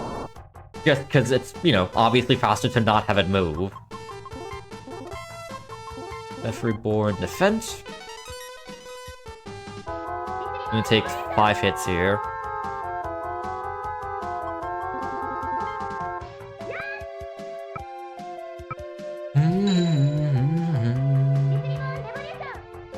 So now it's like the time where we get into all the new stuff. Now it's the chapter where we deal with the Oppositio soldiers, with Apsu, with Hell Destiny as a whole. Things that this game has introduced that aren't canon to like the official timeline or anything. Never referenced in the anime and the manga or in whatever media.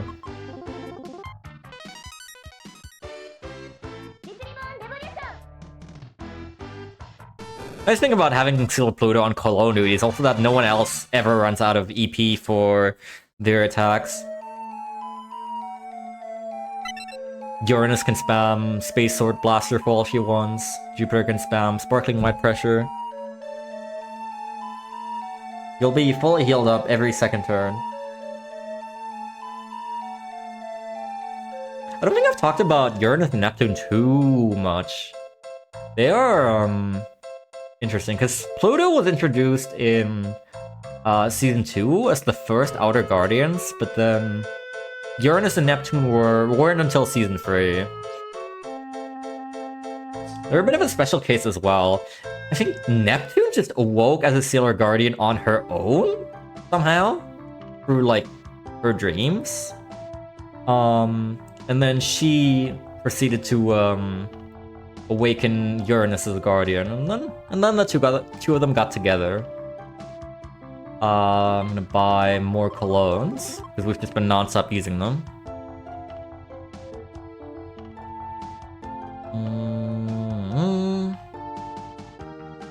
This is perfect. We have another very long cutscene coming up, so I can lord dump all I want.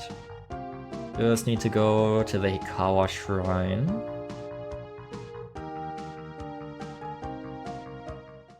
Yeah, Neptune basically sought out, Haruka. Like, Haruka is part of a big racing team. She's a very big, like, Formula... What do you call it exactly? Formula 1 racer? And Neptune sought her out and then awakened her as a Sailor Guardian. Ever since the two have been... they've basically always been together. They've been searching for the pure heart crystals in Season 3 in order to prevent the Messiah of Silence from awakening. Every one of the, like, Uranus, Neptune, and Pluto each carried their own talisman. Uranus carries the Space Sword. Neptune carries the Deep Aqua Mirror, and Pluto carries the Garnet Orb, and those together form the Holy Grail, which was set to awaken the Messiah of Silence. Later on, Sailor Moon got a hold of it, though, and became Super Sailor Moon, and later on, Sailor Moon was revealed to be the Messiah of Light. So, you know, it was actually a pretty good thing that that ended up happening.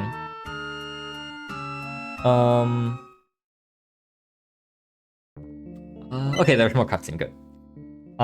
Let's see. They didn't actually use many attacks in the 90s anime. Originally, their attacks were World Shaking and Deep Submerge, respectively. Then with the Super Upgrade in Season 5, they started using their talismans for Space Sword Blaster and Submarine Reflection. With the Eternal Upgrade in Cosmos, they also got Space Turbulence and Submarine Violent Tide. Which are actually attacks that I find are really cool, but they use them like once ever. And it's literally just in that movie. Let's see.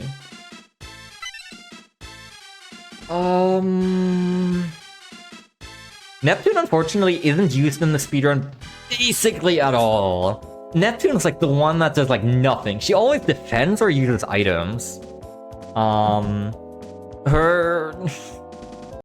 She's actually going to have a very interesting purpose later on. I'll explain that when we get there and you can like see it, but we do not use her for combat. She's kind of a dead weight. Like, Sailor Mars is kind of in the same way that we don't use her at all for combat. But at least she's like had her solo chapter. Neptune just kind of doesn't have anything worth redeeming her in this game. Uranus has like really high damage. Pluto obviously has time stop. Saturn has pretty high damage. Mercury has bubble spray.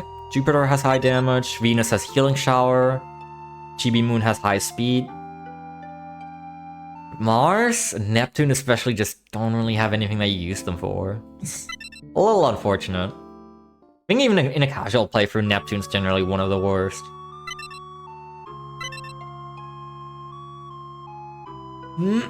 Protected by Uranus, the outer planet of the heavens, guardian of flight, I am Sailor Uranus.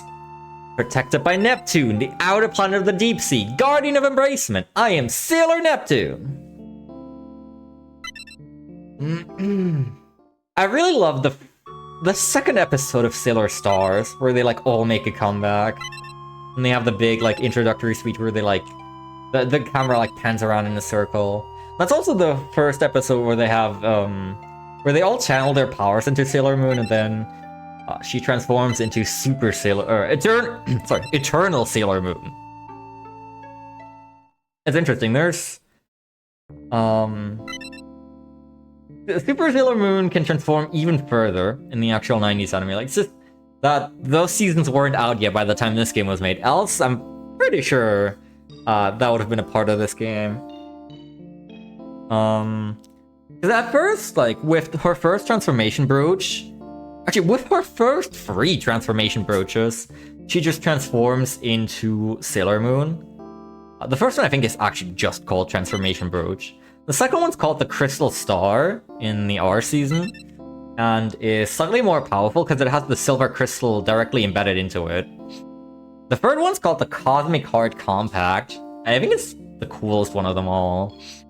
And that one lets her use Moon Spiral Heart Attack. And then, using the Holy Grail, she can transform into Super Sailor Moon from that form.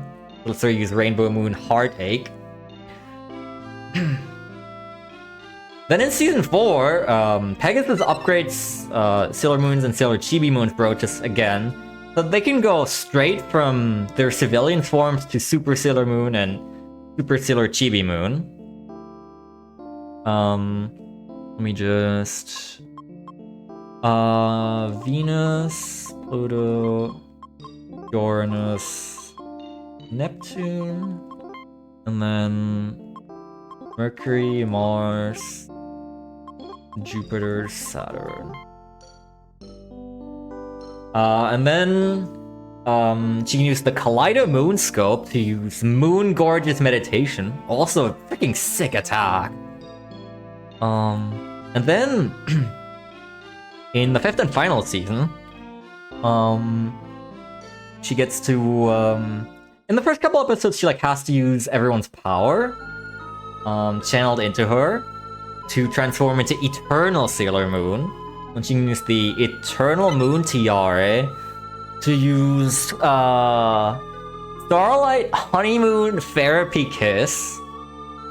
Later on, her brooch just upgrades into the Eternal Moon Article. And then after... Oh my god, wait, I'm throwing around so many terms here. Later on, after Sailor Chibi Moon fights alongside her, she can become even stronger and use the Moon Power Tiare to use Silver Moon Crystal Power Kiss. It's a handful. If you didn't understand any of that, don't worry. It all made sense, I promise. Okay, formation. Venus, Neptune, Pluto.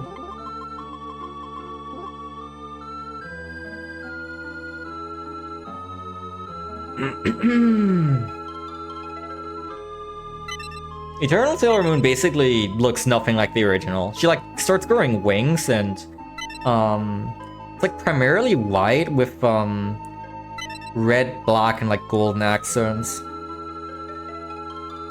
There's a very funny episode where they're all kind of fighting in like a really cramped space, and she keeps knocking everything over with the wings. It's hilarious. Oh yeah, another major reason to not watch the old Cloverway dub. There's no 5th season. They didn't dub it anymore.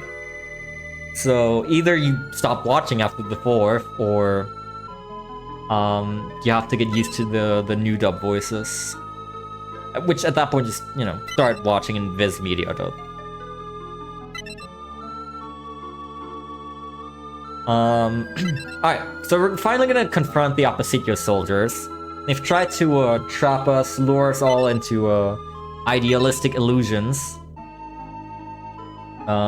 We saw a little flashback sequence for each of the inner guardians, their dreams and their desires. We're gonna see one for Sailor Moon right here. And, yeah.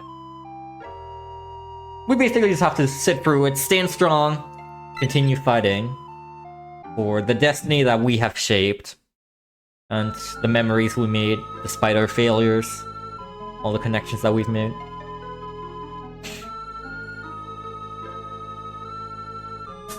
We've overcome a lot of hardships, turned them into happy memories, and we will embrace this destiny.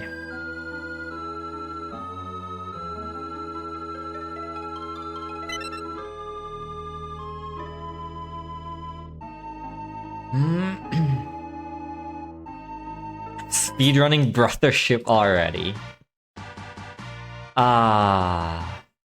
It is all about friendship here, but the friends we meet along the way. Sailor Moon's a very nice, happy anime, all about friends and connections.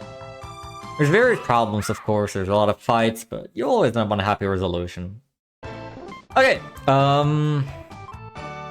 Marduk and Nurgle. Healing Shower. Time Stop. Defend, Perfume. Let's see, so ideally, Sailor Neptune dies right here. Good. Sorry to all Sailor Neptune fans, there's a reason that she needs to die at the end of each of these fights. It's a surprise kill that'll help us later. So now, Sailor Moon uses the Perfume instead. And then Cologne. We're gonna use World Shaking because there's two enemies. And you're gonna defend.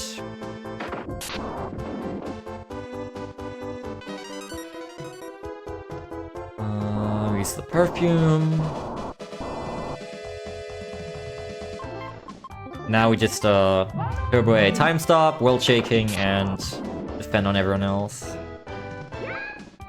So these are all the opposite pools. We're gonna fight them in batches of 2. You may remember that there's 5 of them, so it doesn't really add up. So we're gonna fight Marduk and Nurgle right here, followed by Nabu and Ishtar, followed by Sin. The fights all look like this.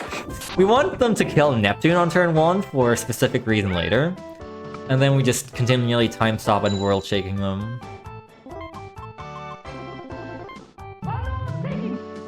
Sailor Pluto has to smell really good after throwing so many colognes on herself.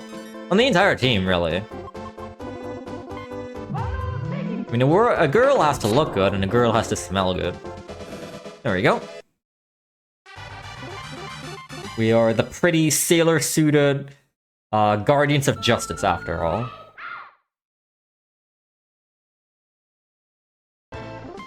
Second verse, same as the first. Healing Shower, Time Stop.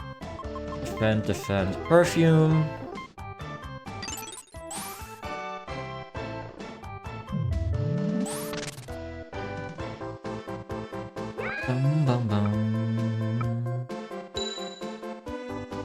We specifically had Neptune for the Perfume in the first fights that, like, if she were to defend, she probably actually wouldn't have died from the attack, because defending increases your defense by an enormous amount.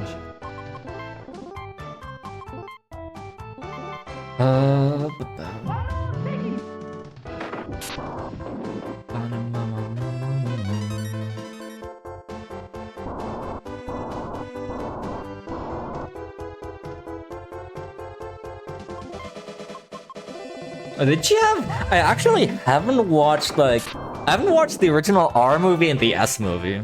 I've watched the Supers movie, and I've watched Eternal and Cosmos, but I haven't actually... Those are still technically a blind spot to me, the R and the S movie. Did she have a different dub voice there, or is it the same as, like, the general Viz Media voice? I really like her Viz Media dub actor. In general, I think all the Viz Media dub voices are fantastic and perfectly fit the characters. I really like them.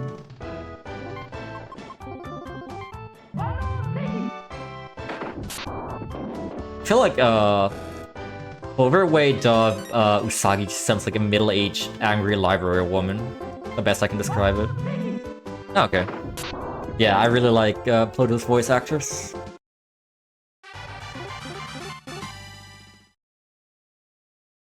And lost one.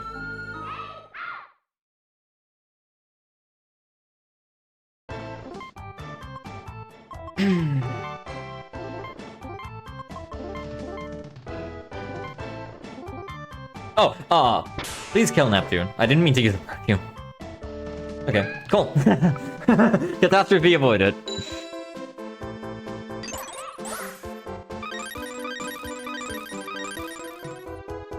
I want to manicure Uranus to save a perfume here. Base sword, and then defend. Okay, so Neptune has died for all 3 fights, which is perfect.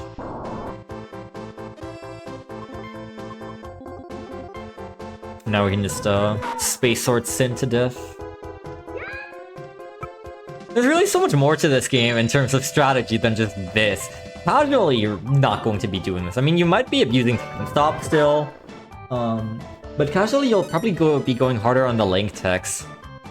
The double and especially the triple techs. There's 3 triple techs.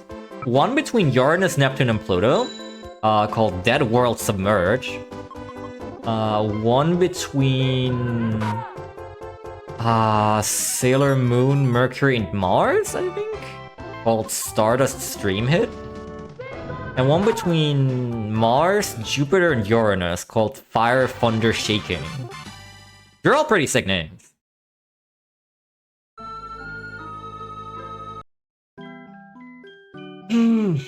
Unfortunately, they're not worth utilizing here. We're going to just, you know, have one buff character or 1 or 2 buff characters throw nearly the damage cap at the enemies.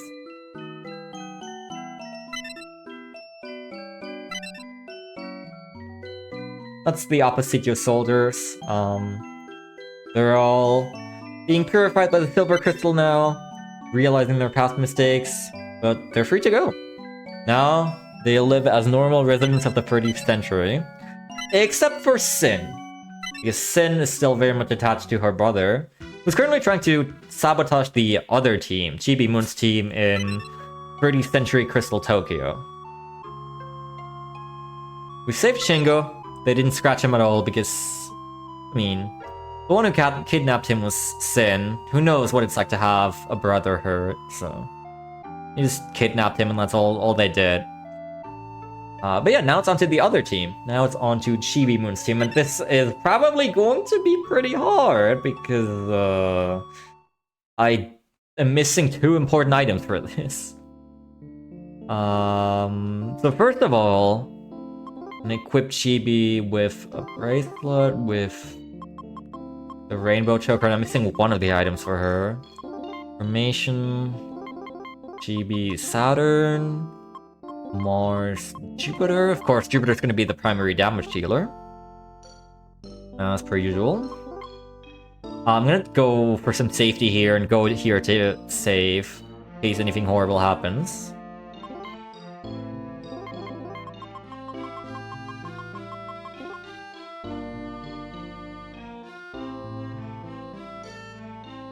And now we're going to go back to where we started. And I think it's this way? Should be.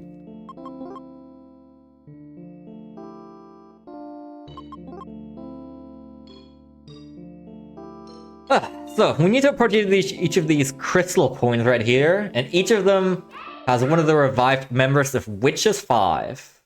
This is Yudiel. I was supposed to do her second. I must have missed something. Okay, that's fine. 10.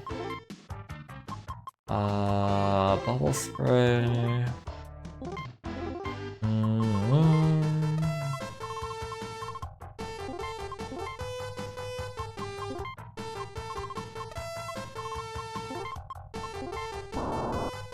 The manicure off first thing, naturally. We're doing good damage. I'm just worried about status effects. How many all cures do I have? And actually, you're gonna throw a cologne. You move after Jupiter. Brooklyn what?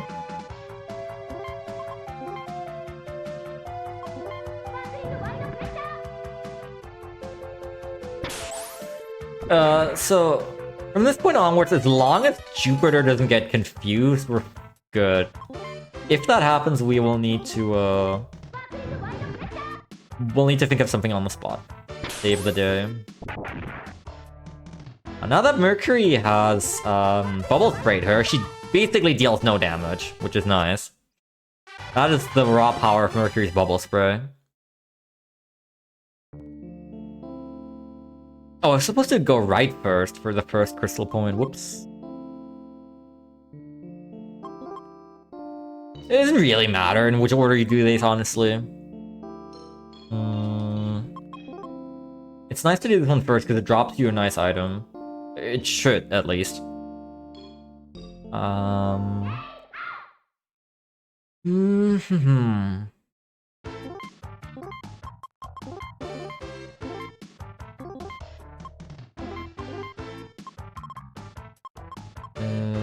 Perfume.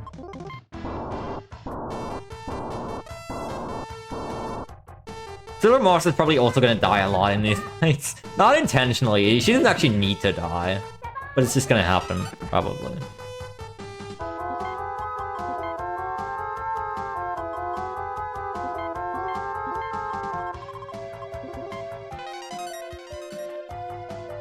So these are the 5 members of Witches 5. Oh, sorry, sparkling white, please. Uriel, Mimet, oh, don't get Jupiter. Thank you. The rest doesn't really matter. Just Jupiter needs to be unafflicted. Mimet, Talu, Villowy, and Cyprin and Patelol, which are one entity, basically. They are, I get main villains isn't correct, but some of the main villains in the 3rd season. And use another white rose on Jupiter.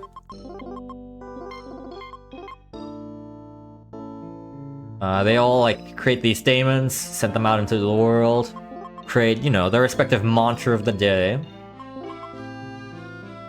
And I feel like they were handled pretty poorly, because we're like 90... Forget 60% of the Witches 5 in general, you were stuck with Udiel. Then for like 35%, you had Mimit, and then like Tellu, Villowy, and Cyprin and Patillo each got like 1 episode dedicated to them. It's very sad.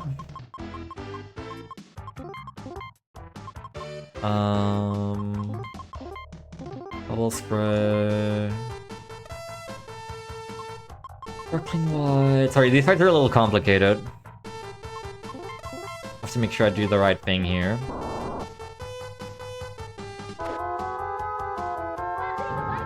Bye, Sailor Mars.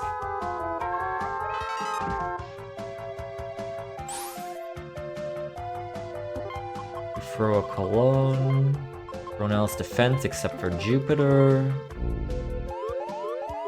Don't get Jupiter. Thank you. And everyone defense for Jupiter.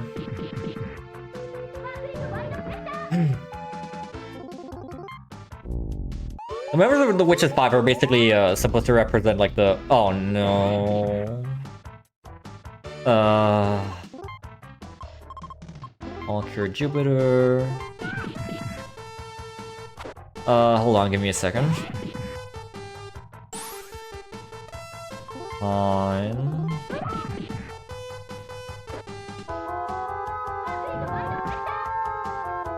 Okay.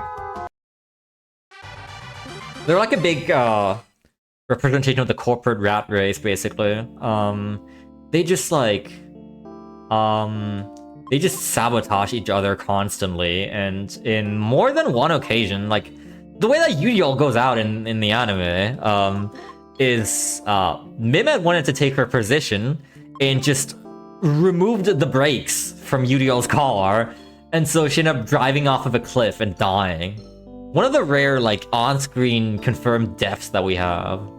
And then Mimette had this, like, prototype machine with which she was able to, like, project herself onto a screen and, like, merge her personality into cyberspace. Give me 1 second.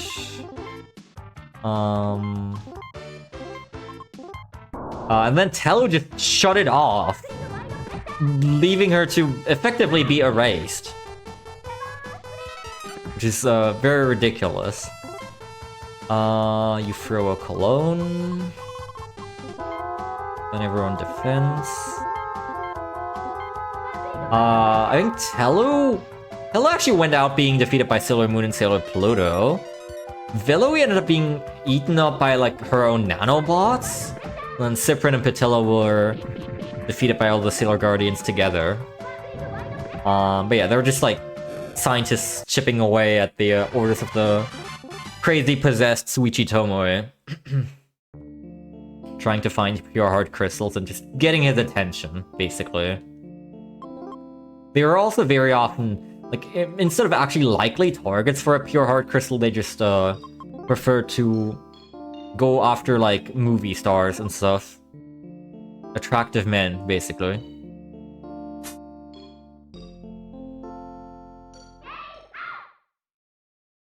Alright.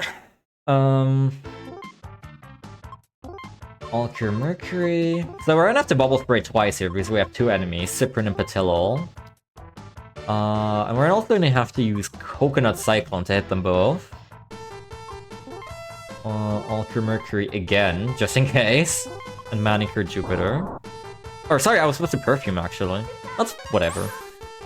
I'm actually kind of short of Perfume anyway, so...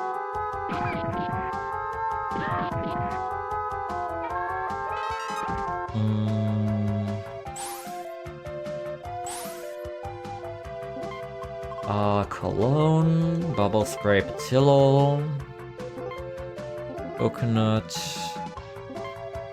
Having you just defend? Oh, my notes actually incorrectly say to Sparkling Wide instead of Coconut Cyclone. Oh, did Mercury get the bubble spray off? I don't think she did.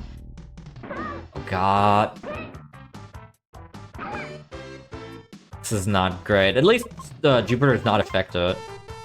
Oh, but Saturn wasn't able to throw the cologne. Okay, All Cure Mercury, and then you throw a cologne on the team. Golly. This is the problem. Bubble Spray Patillo, please. That's Cyclone.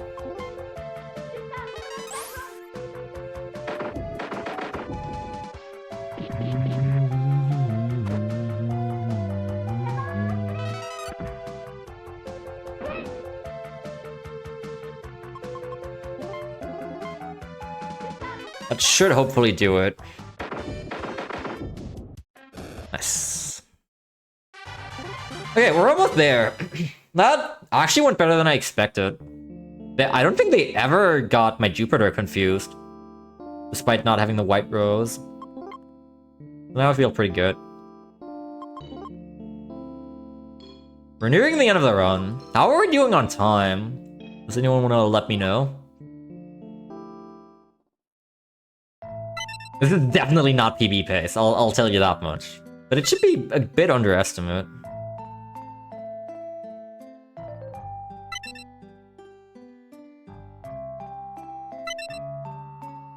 So now, we finally need to face Anshar. He doesn't want to touch us, he doesn't want to touch Chibiusa. He's gonna be brainwashed into it by Apsu.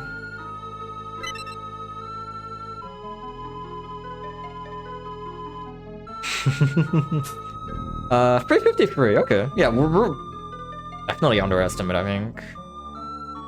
Actually, probably not as far as I thought.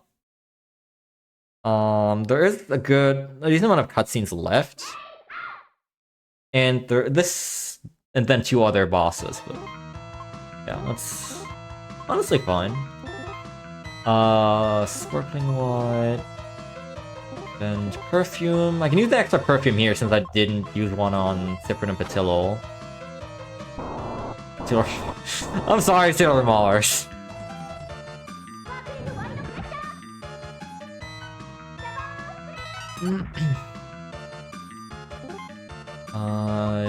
Defend, sparkling, defend. I need to throw 1 cologne with Saturn, and we're basically set.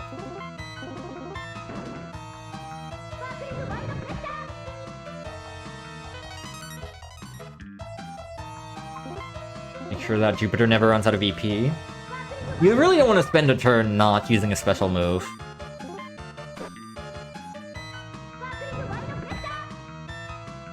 There we go. Easy peasy.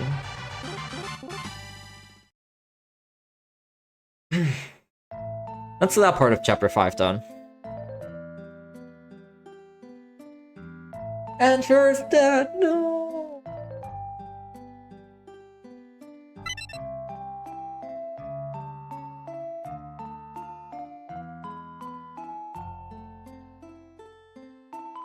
Except, of course, Chibiusa has her own silver crystal. And now, Neo Queen Serenity comes in, projecting herself across space-time to give Chibiusa the power to save him. Yay! Now we can live a normal life. We just need to restore the destinies of everyone. We still need to right everything that Hell Destiny has wronged. So naturally, we're gonna split up into teams of 2 again, as we've done so often now. It's really the perfect fit if you have 10 people.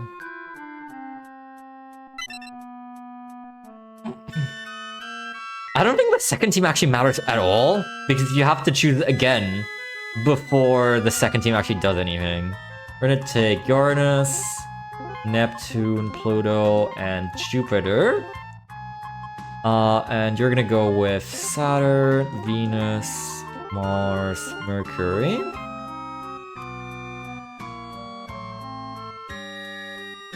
And in a way, Neptune will be playing a very important role in the upcoming segment. In a very special way. Moon with Uranus, Jupiter with Neptune, Neptune with Pluto. Equip 3 bracelets.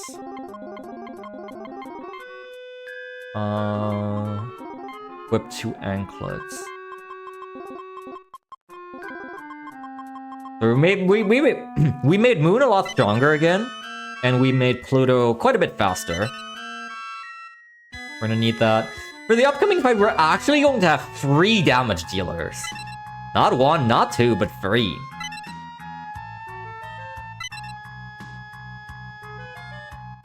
Because the next boss has 72,000 HP, and that's... Even if you're hitting the damage cap at 9999, that's still quite a bit. Also, we're not going to be able to quite hit the damage cap, or close.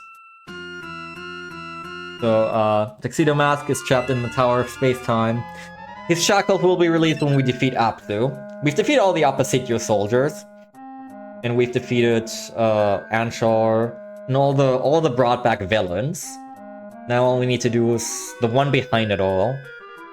We need to face Apsu. And we get heroic music! That's how you know we're at the end of the game. I'm gonna save right here just in case something happens, I guess. Shouldn't be necessary, but why not?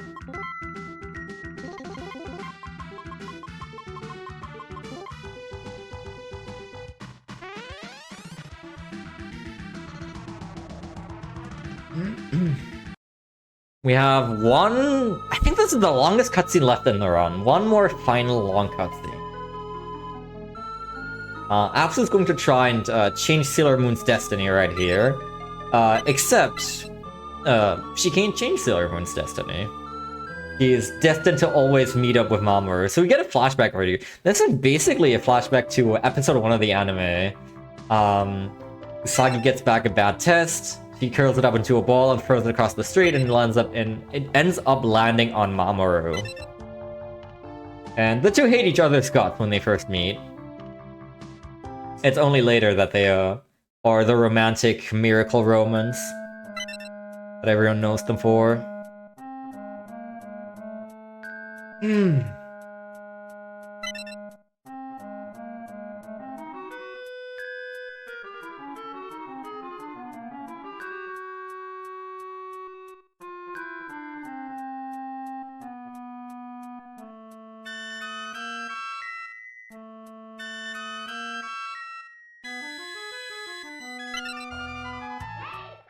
Alright, Apsu.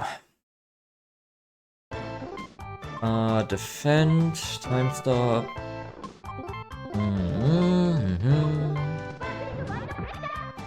Okay, very good. It succeeded. I'm sorry, Neptune's gonna die again. What role does Neptune play in this fight, you may ask? Okay, sword, cologne, moon spiral, sparkling wine. The role that Neptune plays here is lowering our combined party attack total. As in how high of an attack stat the party has in general. This is important because there's a nasty bug in this game that I'll just refer to as the damage bug, where sometimes, I don't know why, but if you are, specifically on this fight, I should explain, if your combined party attack total is above a specific threshold, then your attacks will just be nerfed by like 3,000 damage each or something. It's a lot. I would have been doing like 2,000 to 5,000 damage each hit there, had the total been too high. So the reason that Neptune had to die in the fights against the Oppositio soldiers is to keep her from gaining levels. So we could then use her to lower our combined total attack stat here, so that we wouldn't get damage bugged. There's a couple instances of the damage bug working the opposite way, where if your combined party attack stat is too low, you'll also be nerfed, like, again. You may remember in chapter 1, I did like 400 damage to some of the really early demons. If my guardians had generated with poor enough stats, I would have been dealing like 200-ish instead, and that's not just of the like 1 or 2 stat points that they have less. That's actually my damage being cut in like half by the damage bug. It's very, very strange. Huge shoutouts to the world record holder in this game, Sir Goya, at this point. Because when I submitted my first run of this to the leaderboards, I got damage bugged, and I was like, man, I had weird damage. I had weirdly low damage against Apsu for some reason, shrug. And they actually took the time to watch my entire run, and then write me like a DM on speedrun.com reaching out to me, hey, this is the exact nature of the damage bug, here's where it can happen, and what it can affect, and how you can prevent it against Apsu. Which is incredibly nice of them. And that ended up fetching me the sub 4 the other day. So that was really, really nice. There's not a lot of active runners for this game. The record's like 2 years old. I think there's one person who's like occasionally doing runs. Yeah, the community for this game isn't very large, but I feel like it should be. Again, since Turbo's allowed, it becomes a very nice chill experience with like 70% downtime. And it's just, again, this game is just fantastic. It's a gigantic love letter to Sailor Moon. And I can only recommend it. And it's kind of nice that in the way, that kind-heartedness is present in the community as well. Okay, final fight. Should I even save? This is not a difficult fight.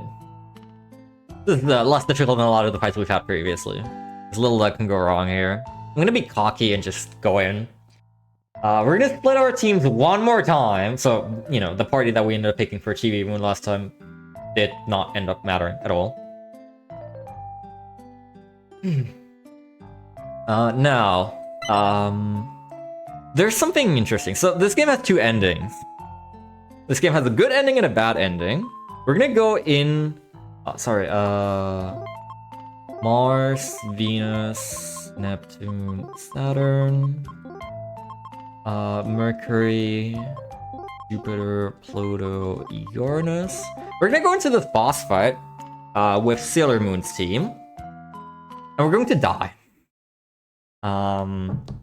And then Sailor Chibi Moon's team steps in, and the boss is much weaker than before. She has 40,000 HP less and a lot of defense less.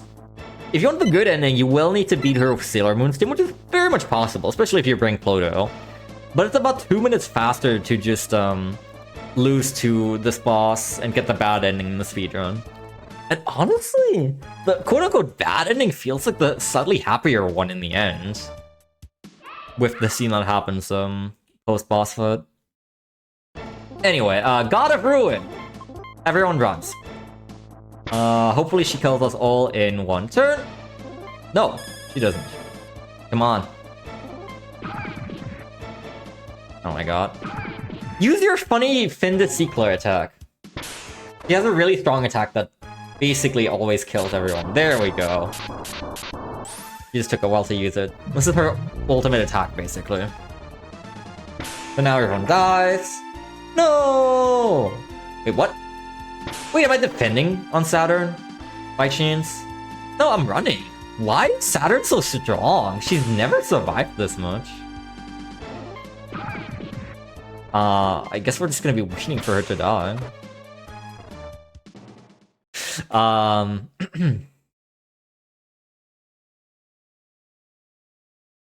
And now, Chibi Moon walks in and saves the day. Hold it right there.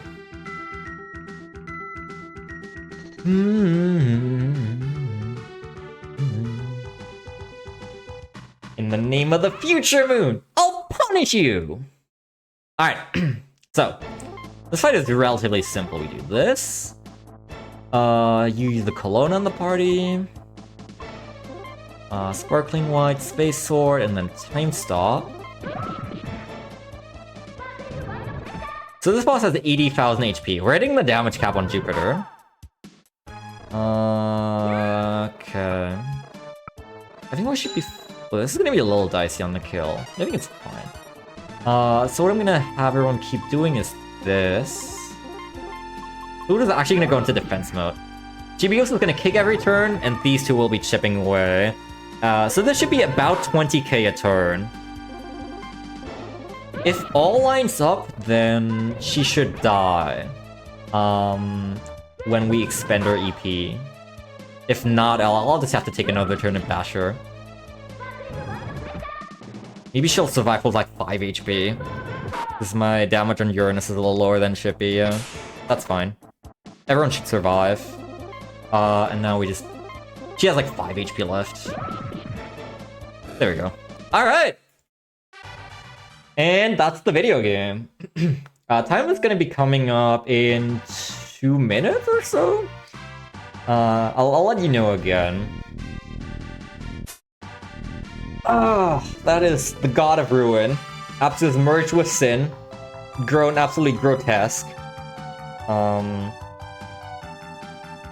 powers are immeasurable, but we still beat her, as we always do. And now... Sin is manipulating Apsu. Because Anshar convinced her this is not the right way. And using the power of the silver crystal, save the day again. Apsu is gone. Everything's gonna return to normal. Except Chibiusa and Anshar. They have to not meet for a while. Because otherwise... The flow of destiny would alter again. So even though Chibiusa's taken a liking to Anshar, the two have to be separate for a while. This scene changes slightly in the good ending, quote-unquote, but it's actually been a while since I've watched it, but it's not much happier. I want to say there's like the resolution's always the same. This will always happen. Things just put slightly nicer. Okay, so time is going to be when the screen fades to black. So after these two, Setsuno will come in and Chibiusa and Setsuno will talk for a bit. And then there's going to be a shot of the Crystal Palace. And then it'll fade to black. And that's when that fade to black happens, that's time. I'm going to count it down as well.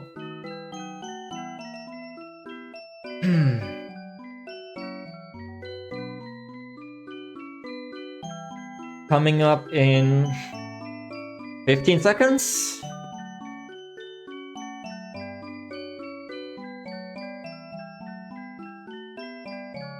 The last line that Chibiusa says upon walking out is, "I love you." And then it fades to the shot. Alright. So now... 3, 2, 1... And... time! And that's it! That is Sailor Moon, Another Story. Good run, good run. I'm very satisfied with that, actually. That is this fantastic hidden gem for the Super Famicom. Definitely worth checking out if you're at all into Sailor Moon and or RPGs. I cannot recommend it enough. Go watch Sailor Moon if you're interested. I think it's a really cool anime. Got me hooked enough to watch 200 episodes of it, so... yeah, I hope I was able to bring you the source material a little closer. I'm glad you, if you enjoyed the lore and everything, because I sure did. Like, this one is awesome. I get to just lore dump and trivia dump 70% of the way through. It's quite peak. Yeah. You can find me at twitch.tv/TimeLink. I do various things, a lot of Mega Man stuff, but also more recently a lot of other stuff. So if you like what you saw, you can go check that out. Otherwise, yeah, that is gonna be it from me. It has been a pleasure to bring you this.